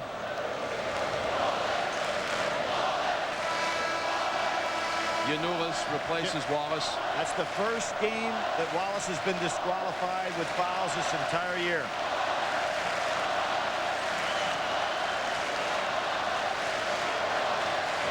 And now those people in Kentucky can really start to feel it. The great support they have for their basketball team and have had for so many years. Well, Pope first, though. 17 fouls on Syracuse. Has a critical 1-and-1. Problem is, who will Syracuse have as its go-to guy at the other end? Pope, who was a Rhodes Scholar candidate and former Pac-10 Freshman of the Year at the University of Washington.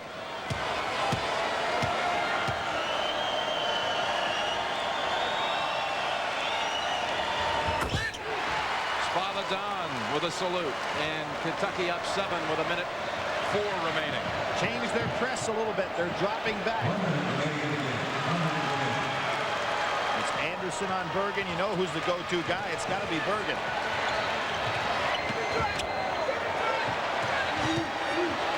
It's a ball blocked. Delp, and Delp retrieves it. Bergen is down with a cramp, Jim. He gets back up. Foul on Yanulis. Will still be 1-1 at the other end, but only 43 seconds remaining, and Kentucky with a 7-point bulge. Jim, it was 1948 and 49 with the Fab Five. Then they came along with a Fiddlin' Five in 58. All teams under Adolph Rupp and Joe Hall's great team in 78. And here they have a chance for another one. Delp, who was off the mark at the line Saturday, 1-1.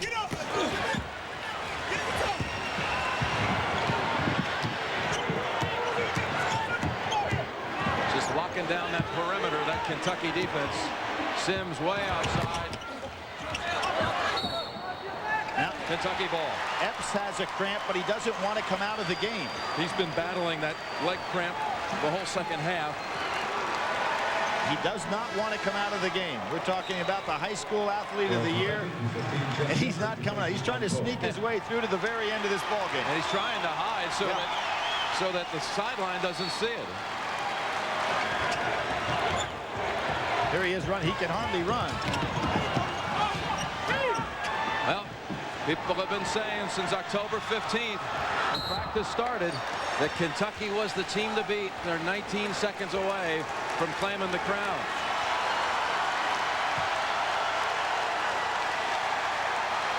Epps does not want to come out of the game. He's trying to stay on the floor. He wants to be on the floor when that final buzzer sounds. And when they made the move to make Epps the point guard, Rick Pitino said we went from a good team to a great team. And Bergen has fouled out for Syracuse. What a sensational game this young man has played. 19 points, 8 rebounds for the sophomore from Detroit.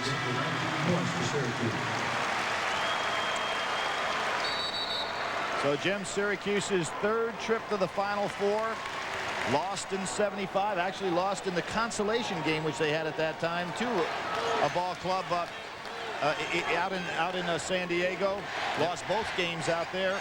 And lost the first one out there to Kentucky. Lost in the semifinals to Kentucky, right? 1-1 Shepherd.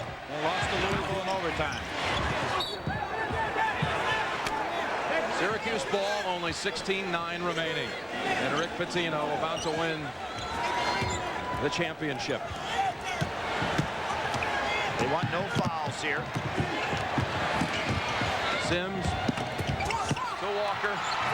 Ahead to Shepherd. There you have it. Kentucky is the king of college basketball. 2.3 seconds remaining. And they're up 9.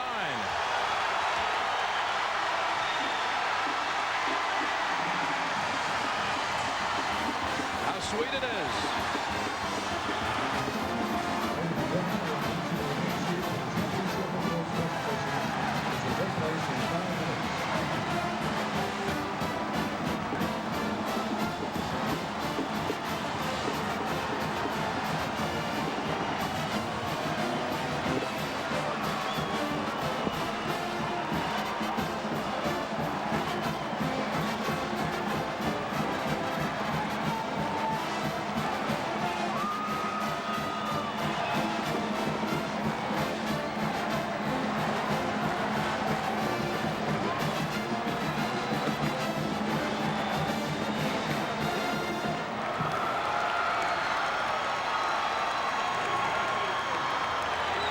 We getting it back.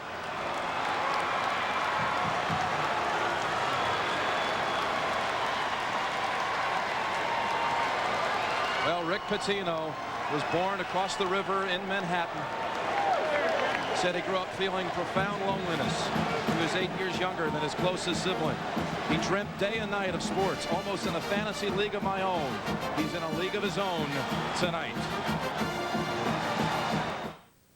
Sponsored by Zostrix Sports. Don't play hurt. Zostrix Sports outperforms pain. Pure performance. Zostrix Sports. New from Zostrix. The topical pain reliever doctors prescribe most. The purest Zayson you can get. Zostrix Sports. Relieves joint pains, muscle aches. Don't play hurt. Zostrix Sports outperforms pain. How do you welcome a drug czar? Hi there. SFPD. Be friendly. Get him an apple pie. And look sharp. Don Johnson in an all-new Nash Bridges CBS Friday. This is CBS. For every loser with a winning dream. We could be a good team. We just play like a team. For everybody who's been told they'll never succeed. My grandmother plays better than you. Welcome to Sunset Park.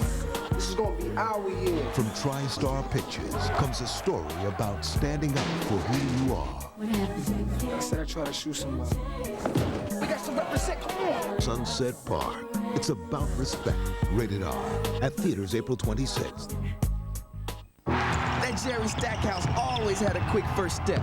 Man, I remember when he was just... Take a step for daddy. Take a step for daddy. Hey, that's my man. You gonna say about your son? Well, come on, Stack. Ow. Huh?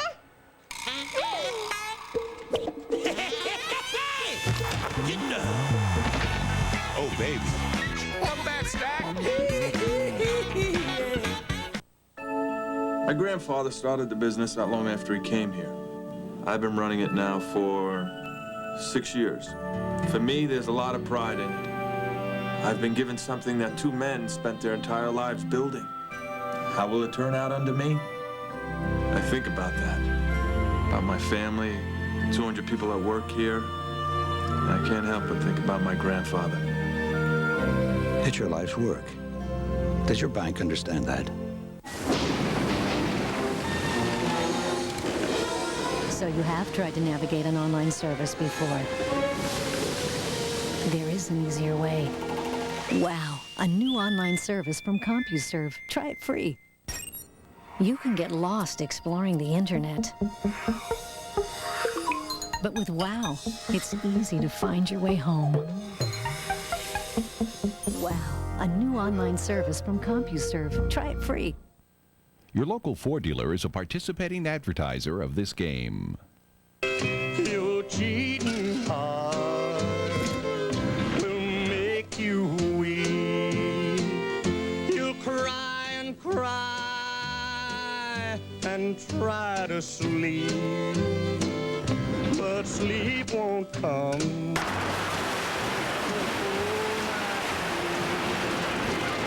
Your cheating heart will tell on you. When we developed our advanced handling and driver control system, we looked to Lexus and BMW. But we didn't stop there.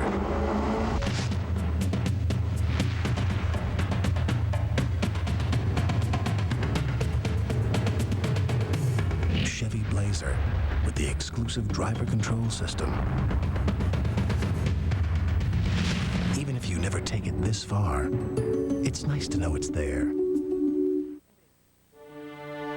Now you can launch your business into cyberspace with a new toll-free 888 number from AT&T. It gives you all the benefits of an 800 number and a free listing on the internet, where millions of customers can find your number, check out your homepage, and order your products. Your order's flying out the door. One small step for you, one giant leap for your business. Toll-free 888 from AT&T for the life of your business. Pennzoil technology leads the way again. Pennzoil 97 blows away competition by being first to fully achieve 1997's tougher GF2 motor oil performance standard that requires higher fuel efficiency, reduced volatility burn-off, full-time protection against high-rev foaming. Don't wait. Get tougher GF2 motor oil performance for your car today. Get Pennzoil 97 and get it now. Jim Valvano, a man driven by his dreams, but after facing the battle of his career, he faced the battle of his life. Anthony LaPaglia is Jimmy V, CBS Tuesday. The The Kentucky Wildcats are the 1996 national champions. And Ricky Pitino, how does that sound? It sounds unbelievable. You know, the UMass game was such a war for us. We knew this would be as well. Tony Delk came up like the All-American he is. We did a great job of penetrating the zone. We couldn't make the 8-foot shot. May we have an introduction? This is a first here on TV. Yeah, well, we untied her and brought her out for this game. Well, Jim Boeheim, his team put up a great fight, but he wasn't going to spoil the night tonight for you, Joanne, Rick. Well, I'm going to tell you something. It's our 20th wedding anniversary this Wednesday, and we will celebrate. I haven't celebrated in 3 weeks, but I'm telling you, New York City's going to be painted tonight. I want to ask you, we know about these seniors, and Tony did such an incredible job, and you said, this is the seniors. We have to wait for Ron for the future. What about this guy tonight? Well, he kept telling me for the last 3 weeks, he said, you don't have to wait for the future. I'm ready now, but he sure is big. Nice going, Ron. Congratulations. Let me ask Tony Delk, you hit all of those threes. Was this game much tighter than you expected going in? Yes, it was. I thought they played extremely hard, but without my teammates, this wouldn't have been possible. I mean, they was making the extra passes. It really looked good out there, and Syracuse was a hard team, and I'm just happy we came in with this victory. Rick, I know this is all about family for you, and what would you like to say to your team off this championship? Well, you know what? We're a little bit like the Packers. We've been close all season long, unselfish since Italy, but the whole state owns this team, and we're so happy for Kentucky. You got some nets to cut down. Take them back tomorrow. Rupp Arena, 7 o'clock. The celebration will continue. Kentucky, the national champions, and Pat O'Brien is coming up in just a moment. I do not drive to work. I do not drive to get from point. Unlimited money. He worked so very hard all season for this one moment. They started the season at #1, and they finish at #1. And to certify it, let's go down to Frank Fallon, our PA announcer. Let's give him the trophy. Your attention, please. To present the championship awards tonight, here's the chairman of the NCAA Division I Men's Basketball Committee, Mr. Bob Fredericks. On behalf of the Division I Men's Basketball Committee, I'd like to congratulate both of these outstanding teams for their great play this evening and throughout the entire tournament.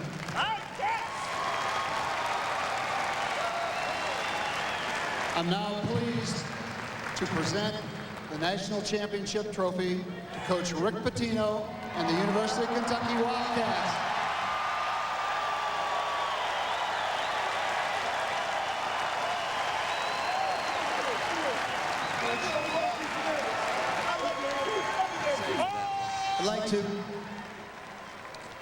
I'd like to just say a few words. First, we'd like to congratulate tremendous heart and guts by Syracuse University. And we're a little bit like the Green Bay Packers. The entire state of Kentucky is our basketball team. Thank you all very much. Ladies and gentlemen, on behalf of the NCAA, we thank you for your support of NCAA basketball and wish you a good evening.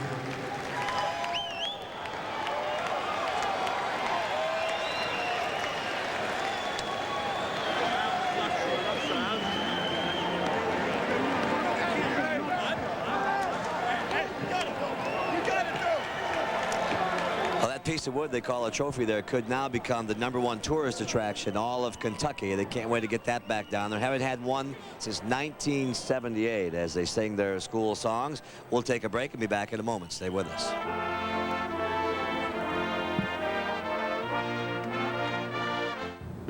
You need 3,000 pounds Colby. Let me check. We don't have it. Limburger, Havarti, cheese curds, Colby. Out of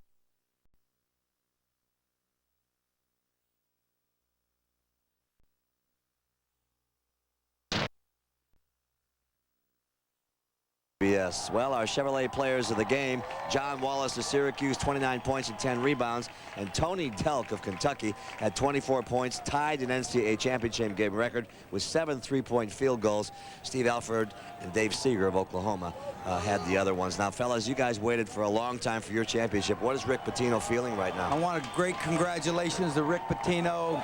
If anybody knows how he feels, Pat, it's me. And It's a great feeling for him, and certainly a calmness will come over him and help him now. Do you just kind of just go, huh, when it's over, and just the, you know, the relief? Well, Pat, when I looked at Rick Pitino's face as he was accepting the trophy and then talking to the crowd, I saw fulfillment. I saw pride, and I saw a guy who did a great coaching job this year in taking the most talented team in the country to its well-deserved national championship. Well, you know, when he walks out in the hallway, someone's going to say, "Can you repeat?" Right? You love that, don't you? Absolutely. Quinn, your take on the night, huh? You know, you look at Syracuse. This is a team that nobody thought would be here. And I mean, they played admirably. They played hard. They got carried. The turnovers caught them eventually. They played a team. I say it again. You talk about the fabulous five from Michigan. Nobody in the history of basketball has had 11, 12 players this good to play together. They're a very well-coached team, deservedly the national champions. By the way, Tony Delk has gotten his due. He's been named the most outstanding player of the entire tournament, and well-deserved. He came up big this time. We're going to have one shining moment in a little bit here, but when we come back, we're going to hear from Jim Boeheim right after this. Stay with us.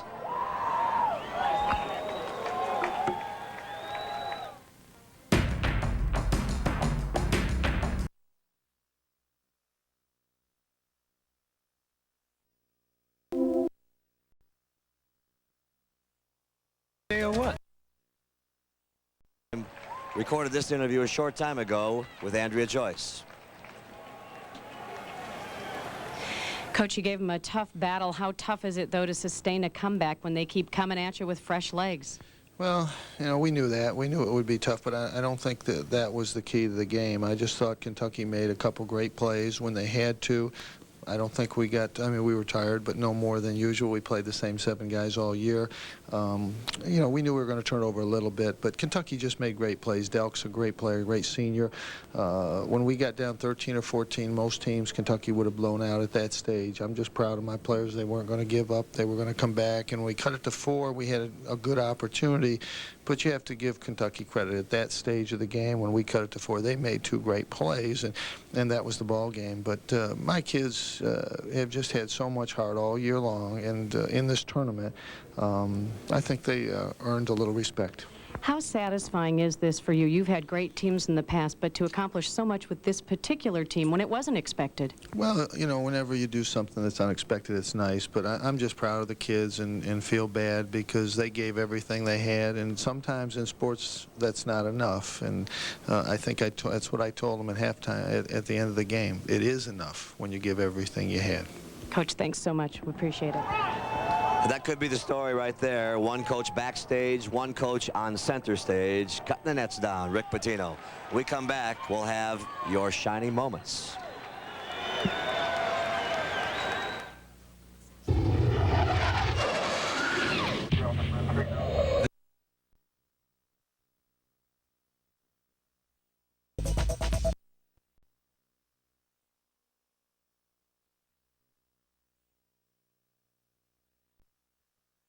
A great job, didn't you, Jim?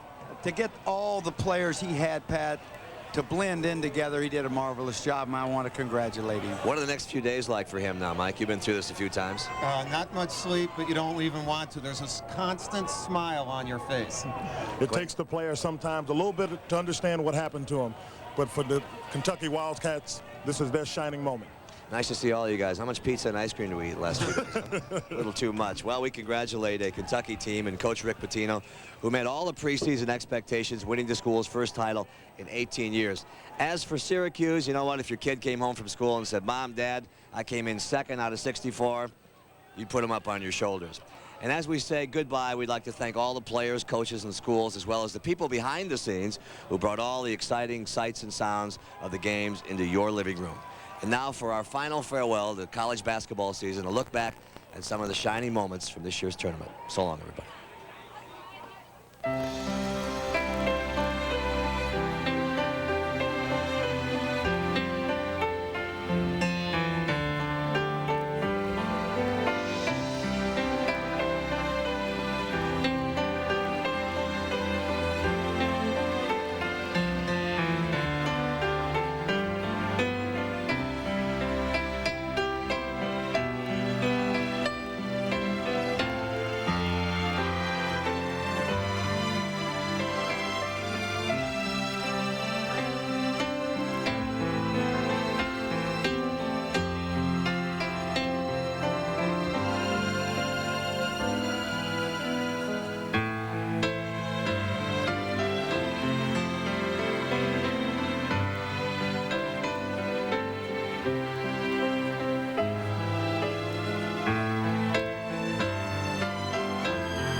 ball is tipped.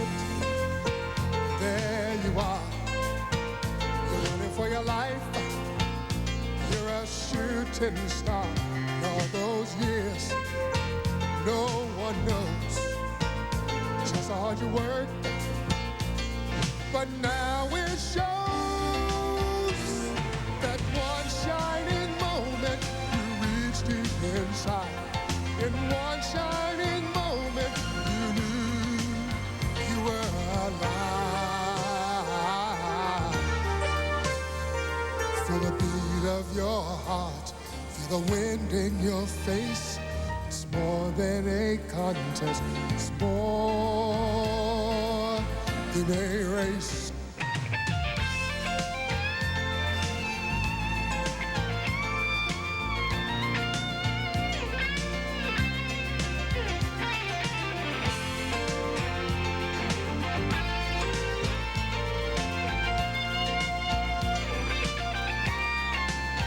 And when it's done, win or lose, you always did your best. 'Cause inside you knew that one shining moment you reached for the sky. One shining moment you knew. One shining moment you willing to try. One shining moment you knew.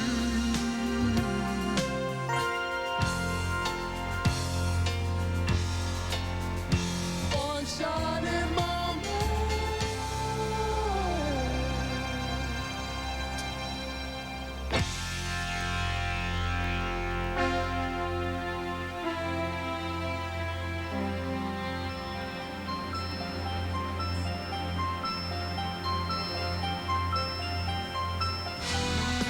Stick around for late night fun with Dave and his guests. It's all coming up on The Late Show with David Letterman. But first, stay tuned for the latest local...